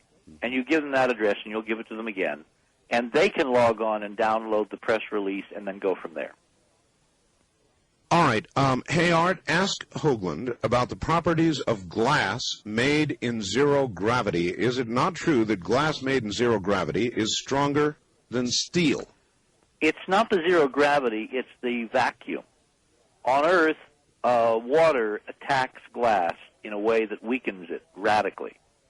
What Blakey and others at Los Alamos discovered in their simulations for lunar basing studies for NASA was that if you create glass in a vacuum and then you coat it so that when you put an oxygen atmosphere and water vapor inside to contain people that can't get to the glass, that the simple fact of producing it in a vacuum without water makes it about as strong as steel. Now, if you do other things to it, all right, other than just ordinary, glass, it can be even stronger than steel. So you're at the beginning of a learning curve here. All right. Now, let me tell you one interesting thing. We got a call from Popular Mechanics this morning. They're coming. And when I started laying out the model, which is that this stuff is made of glass and all that, and it's stronger than steel on the moon, et cetera, the guy said, "Oh," he says, "we're doing a feature on building bridges out of glass here on Earth." So really? Engineering on Earth is catching up. All right, before we leave the subject of glass, one more. Listening to Richard, I'm reminded that ancient Egyptian glass beads were found in a pyramid whose diameter of the beads hole is so small that we could not reproduce it today, or that a large glass telescope lens was found intact at an Israeli archaeological dig. Had you heard of that? Yeah, there's a lens actually was found in Baghdad, and it's in some museum, either in Germany, in Berlin, or maybe it's back in Baghdad now.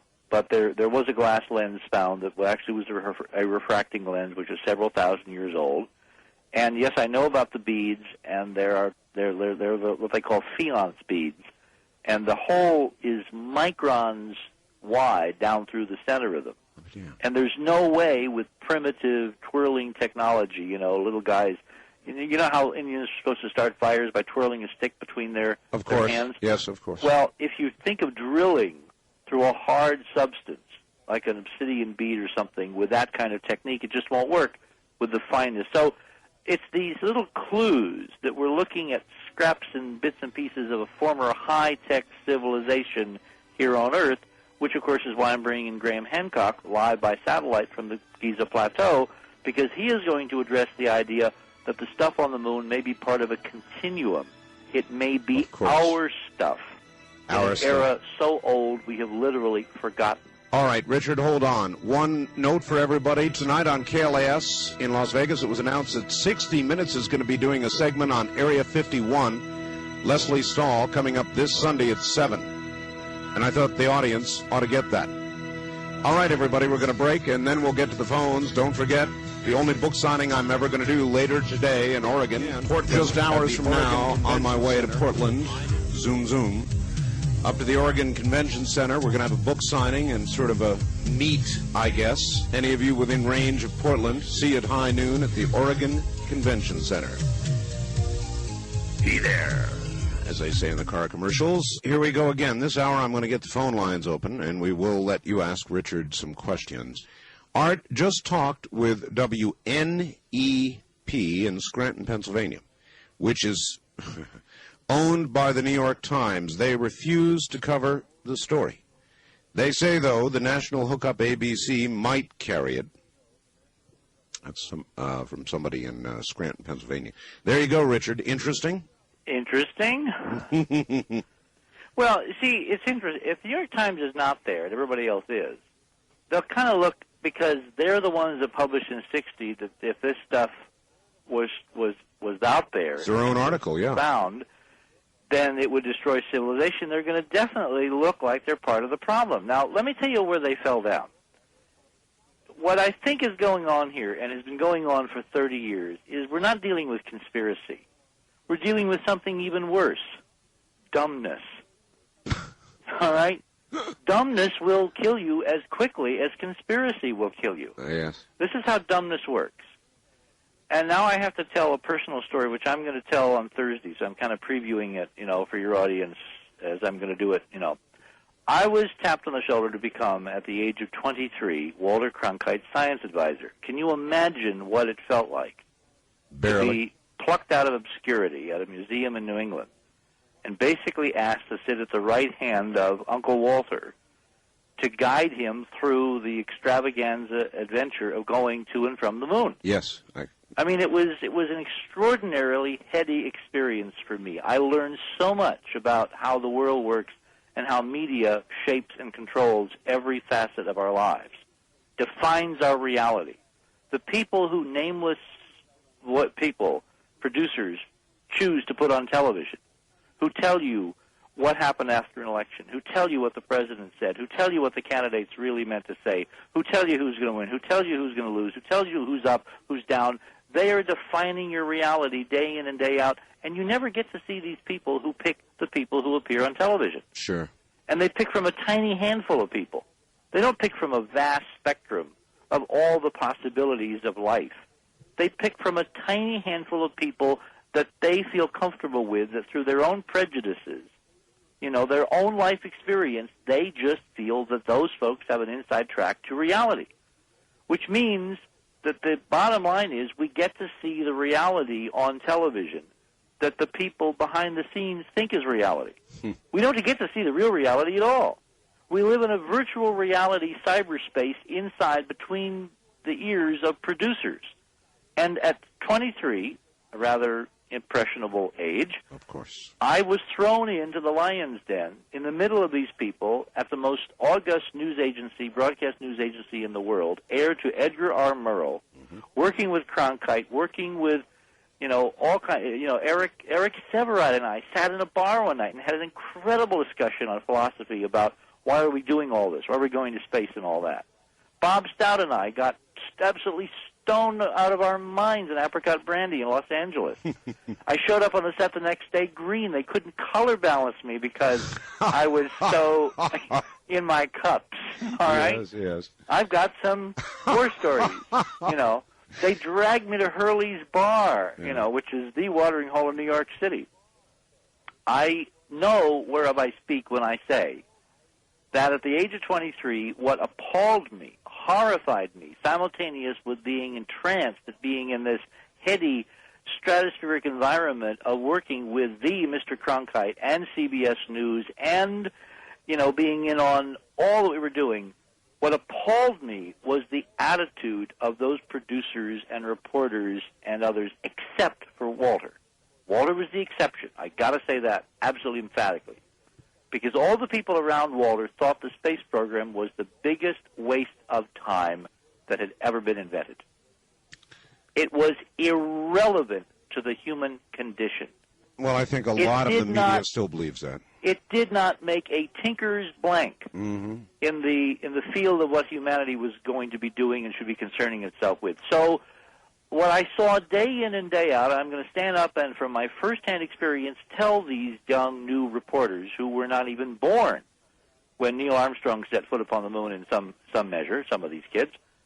I'm going to tell them that what happened is that because the press considered space and the Kennedy vision irrelevant to the human condition, a waste of time, a boondoggle, a welfare agency for aerospace workers, whatever you want to call it, they did not give it the time of day. They didn't even begin to ask the kind of questions they should have asked or would have asked of DOD or housing or HUD or Health and Human Services or welfare or any of those things that are now the major issues.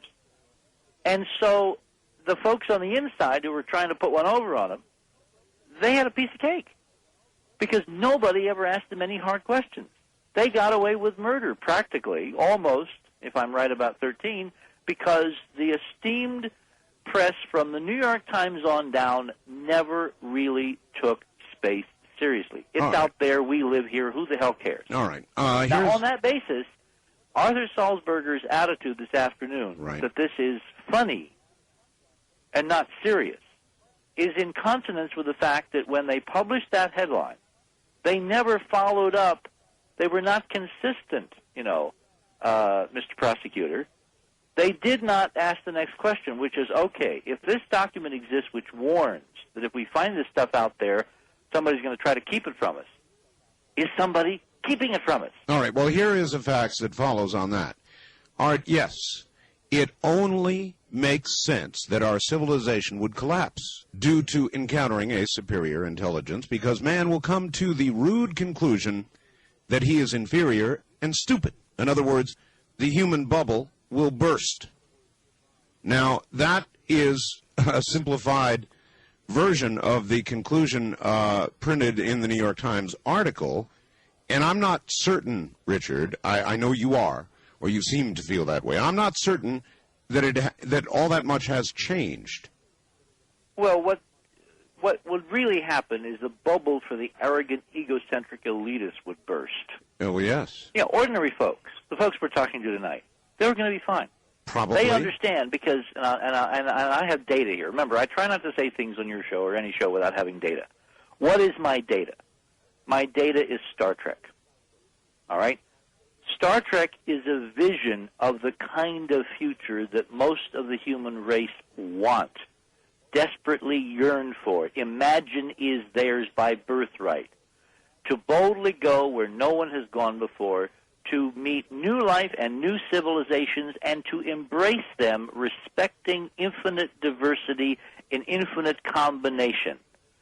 Gene Roddenberry struck a blow for freedom, the Constitution, and the American way when he put blacks on television for the first time in leading roles, Asians for the first time on television in leading roles. He did. Had the first interracial kisses. He just got an award posthumously at some prestigious Hollywood affair because his program, his vision of the space program that was someday going to be, was so far ahead of the reality that we have, that we're now just beginning, you know, the Hollywood crowd, the intellectuals are just beginning to realize that Gene Roddenberry was setting a model which has attracted the interest of millions of people around the world. There was a woman in Little Rock the other day on the Whitewater trial who wore a Star Trek uniform every day as a member of the jury to work because she wanted to make a statement that this is a lifestyle worth emulating. And it was only when she... But Richard, we're not there yet. Well, but we can be. And we must aim high. And because most people I talk to on the ground, in the streets, are aiming that high, and it's only the Arthur Salzburgers of the world that turn up their nose and sneer and giggle. You know, those are the people whose bubble will collapse, and fortunately, they don't yet run everything. But how do you know that on March 21st, you're not going to be going to a place where mankind should not yet be going? Well, faint heart never won, fair maiden. All right, look, I want to take a couple calls. A lot of people want to talk to you. It's only fair. East of the Rockies, you're on the air with Richard Hoagland. Hello. How you doing, Art? Mr. Hoagland. Where are you? Where are you, sir? I'm from Mohawk Valley. All right. Mr. Hoagland. Mm-hmm. Are any high-ranking members of the scientific community going to be invited to this press conference, like Dr. Carl Sagan? Well, he could come. Of course he can come. He won't show up, but he's, you know, of course he's welcome. Well, I mean, we're not handing out gilt-edged invitations. What about the quality of the persons that you're going to have telling their story for the first time? Well, the key thing here is we have NASA insiders who had key, very responsible positions within the agency, working with the astronauts, working with the lunar data, working with Apollo, who were standing up and saying, this is what was going on. All right. Well, that is newsworthy, Richard. There's no question about it. And then we have outside geologists who are going to be there to discuss why the things in the photographs cannot be anything but artificial. We will have architects, we'll have photographic experts, we'll have computer experts. We've covered the waterfront. We even have a couple of investigative reporters. Graham Hancock, as you know, is one. Yes, indeed. So we are covering the full spectrum. If Carl wants to show up, he is more than welcome. I doubt that he will. I doubt that he will. Because Carl made a decision years ago, and now again I'm speculating, but I've known him pretty well over the years, and I think I can, you know, say this with some modicum of veracity.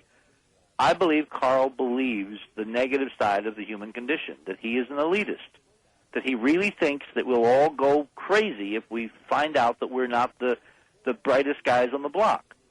I think Carl underestimates the human condition by about 10,000 orders of magnitude. Well, you may be overrating it by some, Richard. I mean, the people listening to this program, me, yes, I think we could handle it, but we don't represent the totality of the population. And no, but culture is always advanced by the most interesting, the most curious, the most entrepreneurial. No, it's true. The best.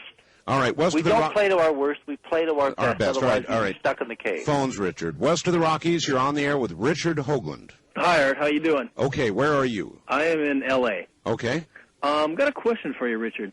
Any of the astronauts that were privy to any of this information with the murals and any of the other evidence, are any of them willing to come forward, or, you know, did they see the information in a light that where they could actually step up and be credible people? Good question. I know Armstrong has made statements that should curl your hair a little bit. Other than that, Richard?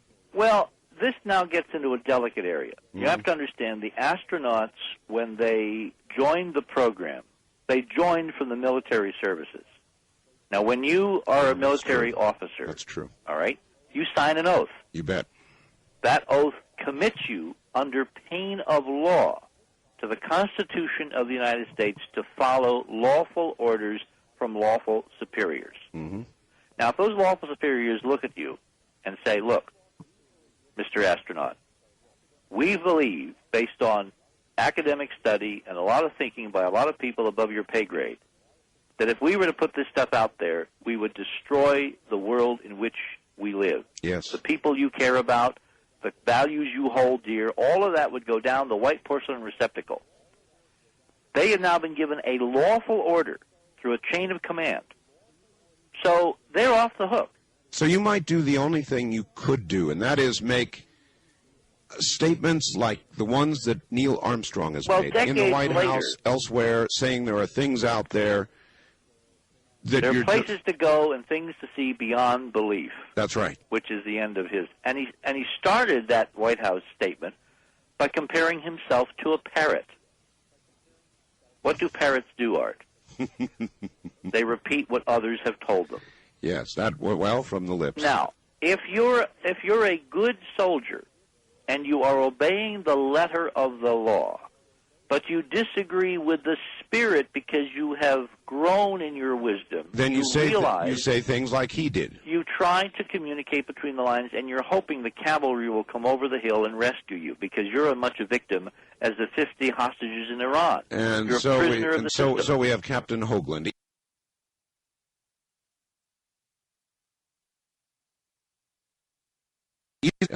I'd like to ask Richard, so what he's saying is somebody went up to the moon and found the Rosetta Stone.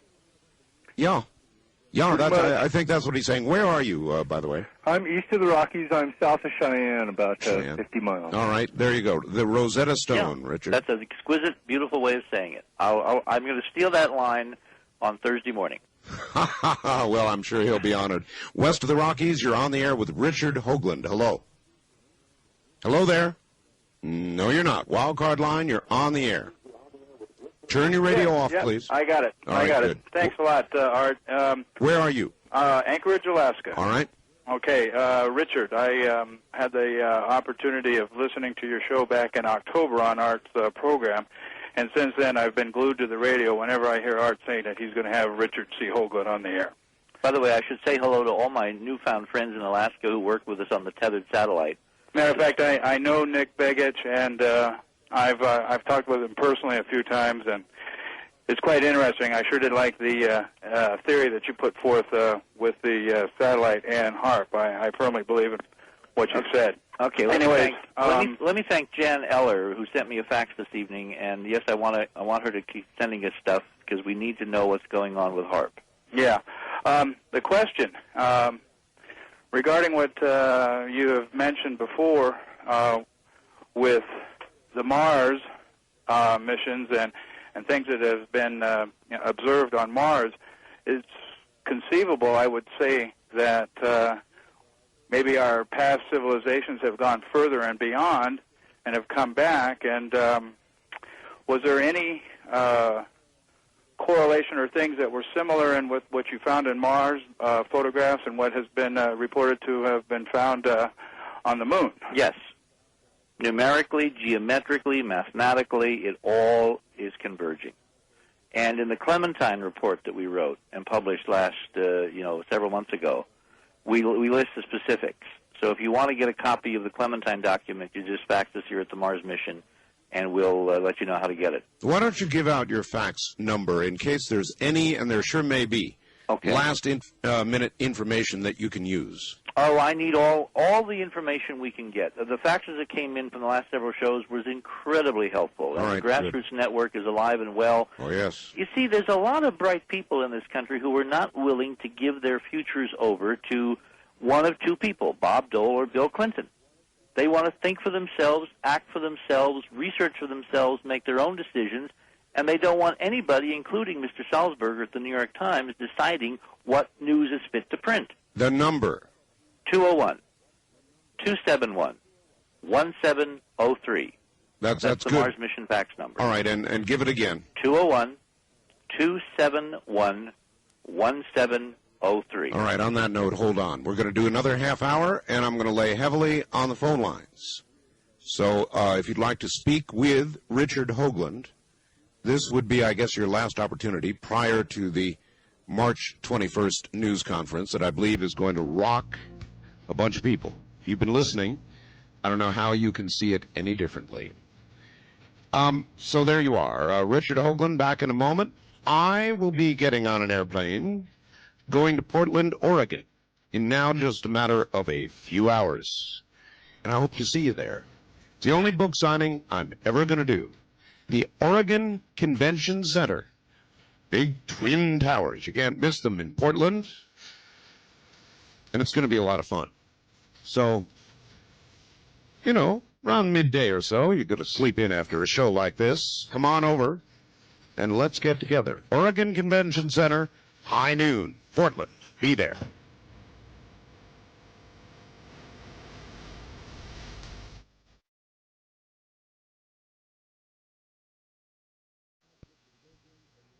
Back now to Richard Hoagland and your questions. Richard, are you there? Yeah, let me say something. I just got a very important fact, and I want to bring this to everyone's attention. Go ahead. If you want to know what to do, the single most important thing you can do, other than call your local media, is call C-SPAN.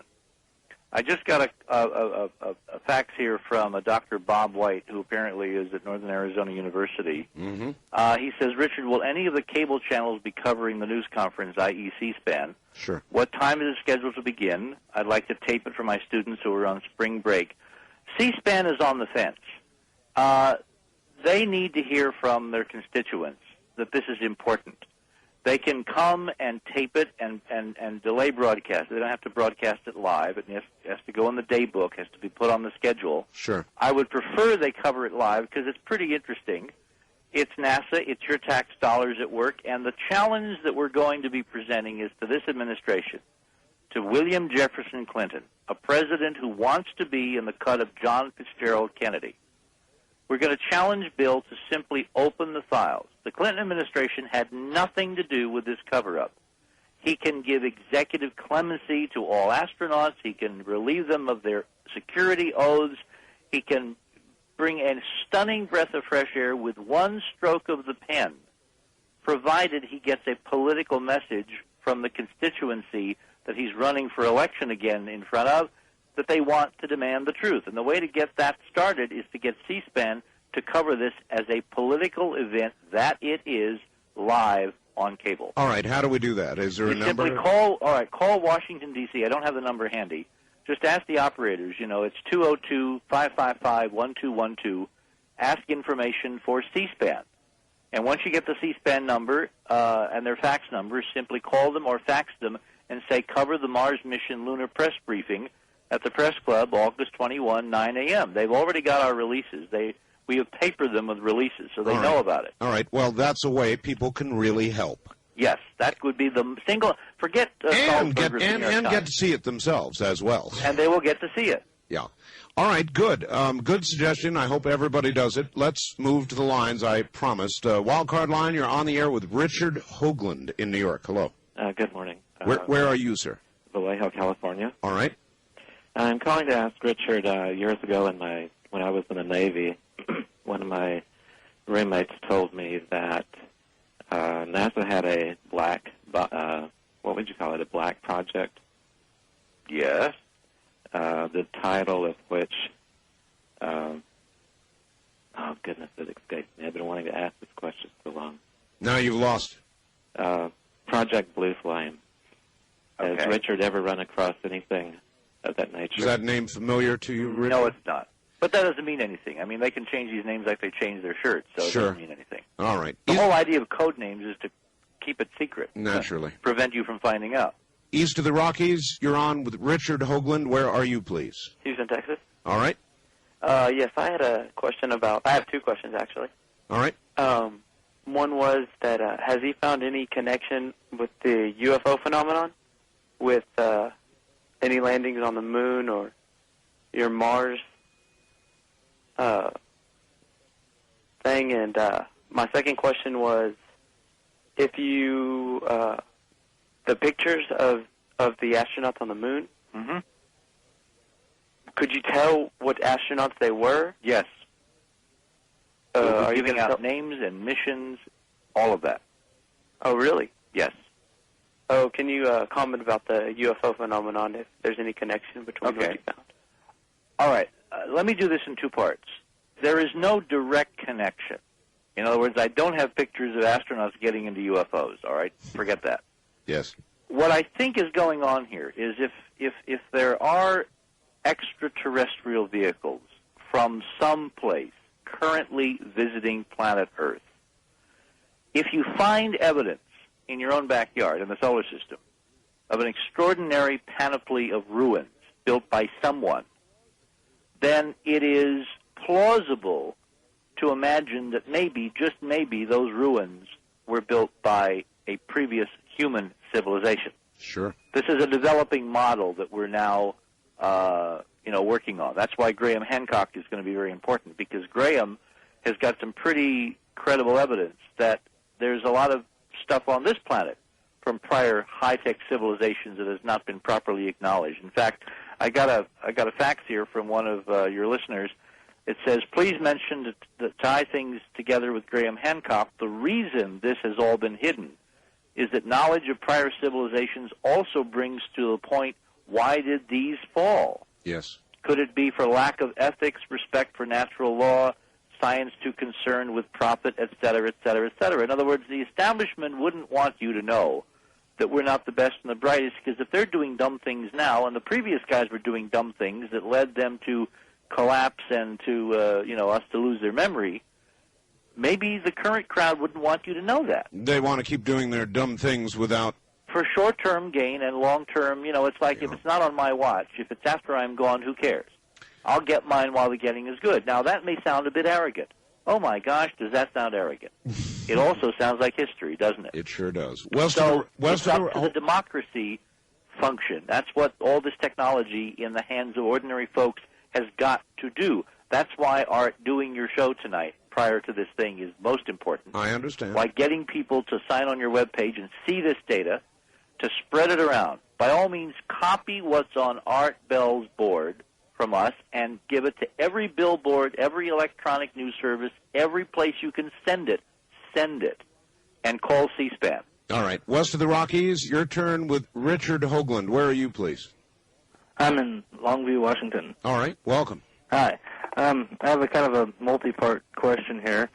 Beginning with watching one of your first videos, Richard, you had mentioned there's a possible correlation between the Hebrew language and, I think, effects or shadow effects thrown by the tetrahedron pyramids. This is the work of Stan Tenen at the Mayru Foundation. Okay. I had earlier, I think it was on, Discovery Channel or something, had seen a deal on the Hebrew language having each letter having a numerical equivalent and the words having like an equation. I was wondering if anyone has found any correlation between your hyperdimensional physics and some of these equations, and the short answer is yes. Stunning correlations. Wow, now that'd be something I'd be interested in. Secondly, Tenen and I are going to do a video together, and we're going to lay this out with some pretty sexy graphics and production values and all that. There is so much information here to be processed and verified that we are looking long down the road from what we can talk about publicly. Right, I understand. But your question is very appropriately timed, because it's now time to bring these together. The Hebrew language, the letter forms, as well as the sacred forms of the Greek alphabet and the Arabic alphabet, to name three, all appear to be derived from the same mathematical equation, which generates a shadogram, which generates the letters. All right? And when you look at that shadogram from different directions, different geometric angles, it looks different. That's what gives you the different letter shapes. It looks as if these ancient sacred texts that talk about the origin of everything are written in a language crafted out of the very mathematics that describes everything. And somebody did that by design. That would make sense. I had seen a show about a guy who went into a cave for a while, and it changed his internal clock, and I happened to just be thinking about it and looked at the timing his clock changed to, and it was actually correlated to very closely to a Martian day. I thought that was kind of interesting. Yeah, the human circadian rhythm, which is the natural biological clock. Right. When you isolate people from day-night cycles, their clock tends to drift so that it's closer to 25 hours, which is closer to the Martian day. Which is the Martian day. God, now, that's kind of fascinating. curious. Yeah, How does a human animal, a human organism evolved on planet Earth, happen to have a biological clock that's equivalent to the Martian spin rate? Right. I happen to notice that too. Secondly, just one of many questions Mr. Salzberger doesn't seem to be intrigued with. Are we being hard on Arthur Salzberger tonight? Yes, you are. No, we're not. Any paper that puts itself up, all the news is fit to print, when really it's all the news that Arthur Salzberger thinks is fit to print, is not a news organization worthy of the high standards to which the New York Times used to adhere. You do want him to come to this, don't you? I want him to better cover lighten up a the little. news. I want him to cover the news. All right, this caller has something else, sir. Okay, the last two things are really quick here. One of the preeminent people in physics today, being Stephen Hawking, I would like to know if anyone has gotten him any information on your hyperdimensional physics, because I think he could probably really do a great deal in this, knowing his interests. And finally, I recall on the news, and I had another friend that remembered this, the day that the Russian Mars satellite came up missing, they had a picture of the last thing the Russian Mars satellite saw, and it was an object coming toward it. Now, I don't recall exactly what it was, but I recall the news person saying that it was a cylindrical object about a mile long. Now, that could be, given the being in space, hard to tell things, and I'm wondering if you happen to remember that. All right, I do. Vividly. Yes. What do you recall of the description of the object, Richard? Well, all right. The actual object is not what it was claimed to be. This just gets complicated. If you're trying to keep something secret, Arthur, in the world we live in now, it's very hard to keep secrets. Sure. I mean, look at what we're about to do. Yes. So the way you keep a secret is you make everybody think the secret is silly, that it isn't a secret, that it's a lie, that it's a hoax, that it's misperception, that it's doing it for greed, doing it for money, doing it for fame, doing it to be on television, doing it for any reason but to tell the truth. In other words, you spin doctor it out of existence. You submerge the signal, the truth, within the lie. Because you can't hide the truth. You have to submerge it and disguise it.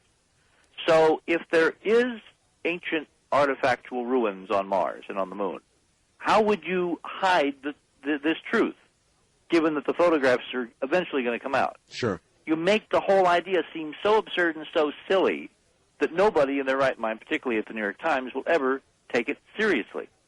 And how do you do that? You put out a photograph that you claim is a mile-long spaceship that ate Chicago, or in this case, ate the Russian spacecraft. Too silly. And it's too silly for any serious reporter, working for Mr. Salzberger to take seriously.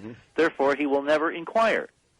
In fact, Dr. Thomas Van Flandern, who you've had on your show. Yes, indeed. Former chief celestial mechanics expert at the U.S. Naval Observatory in Washington, did a brilliant analysis of this last Russian telemetered image from Phobos 2 before it disappeared.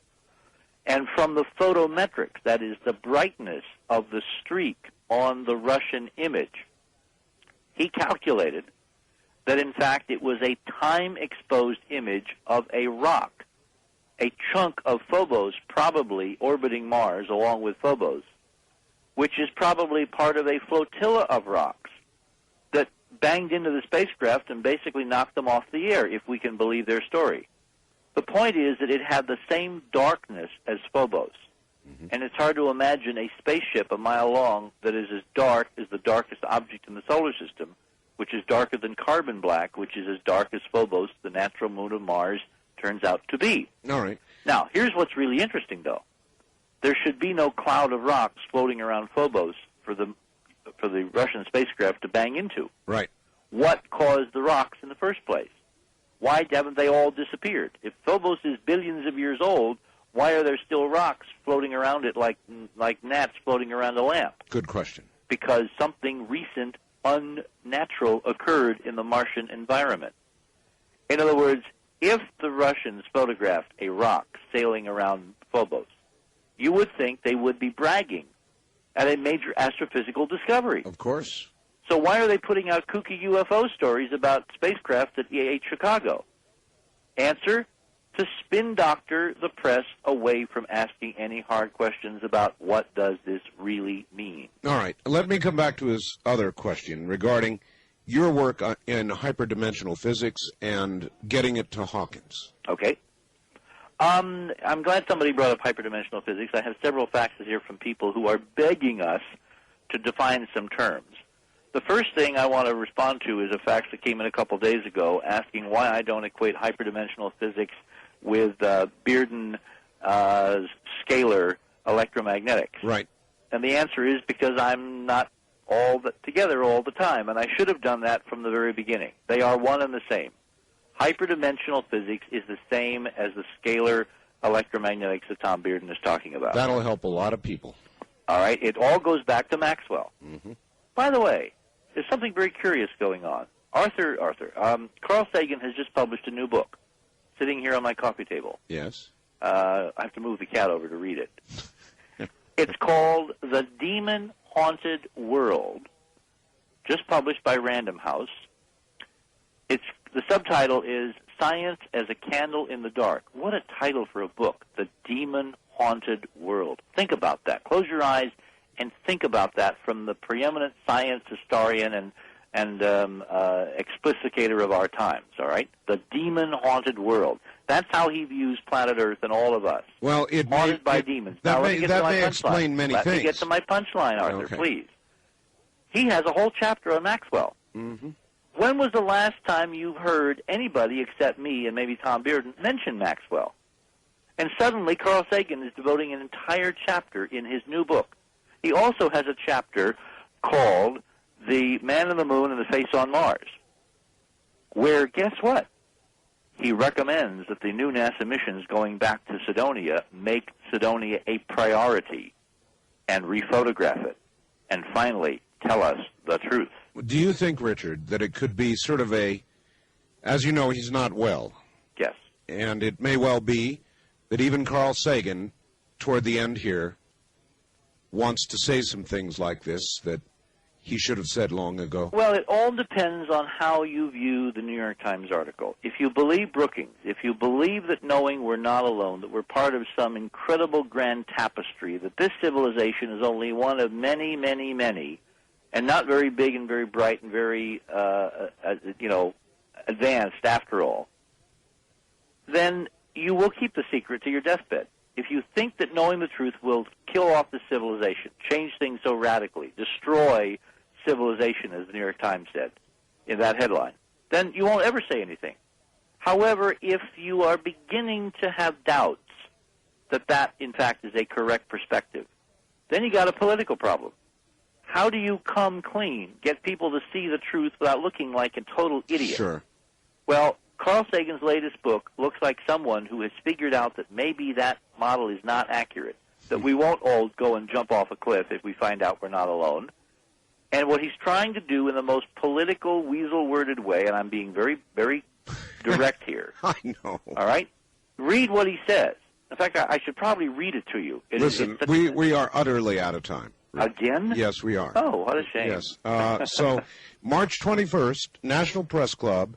Everybody, please try and get coverage of this event as best you can. Call C-SPAN. Call C-SPAN. That's the most important phone call. Fax C-SPAN, whatever you can do.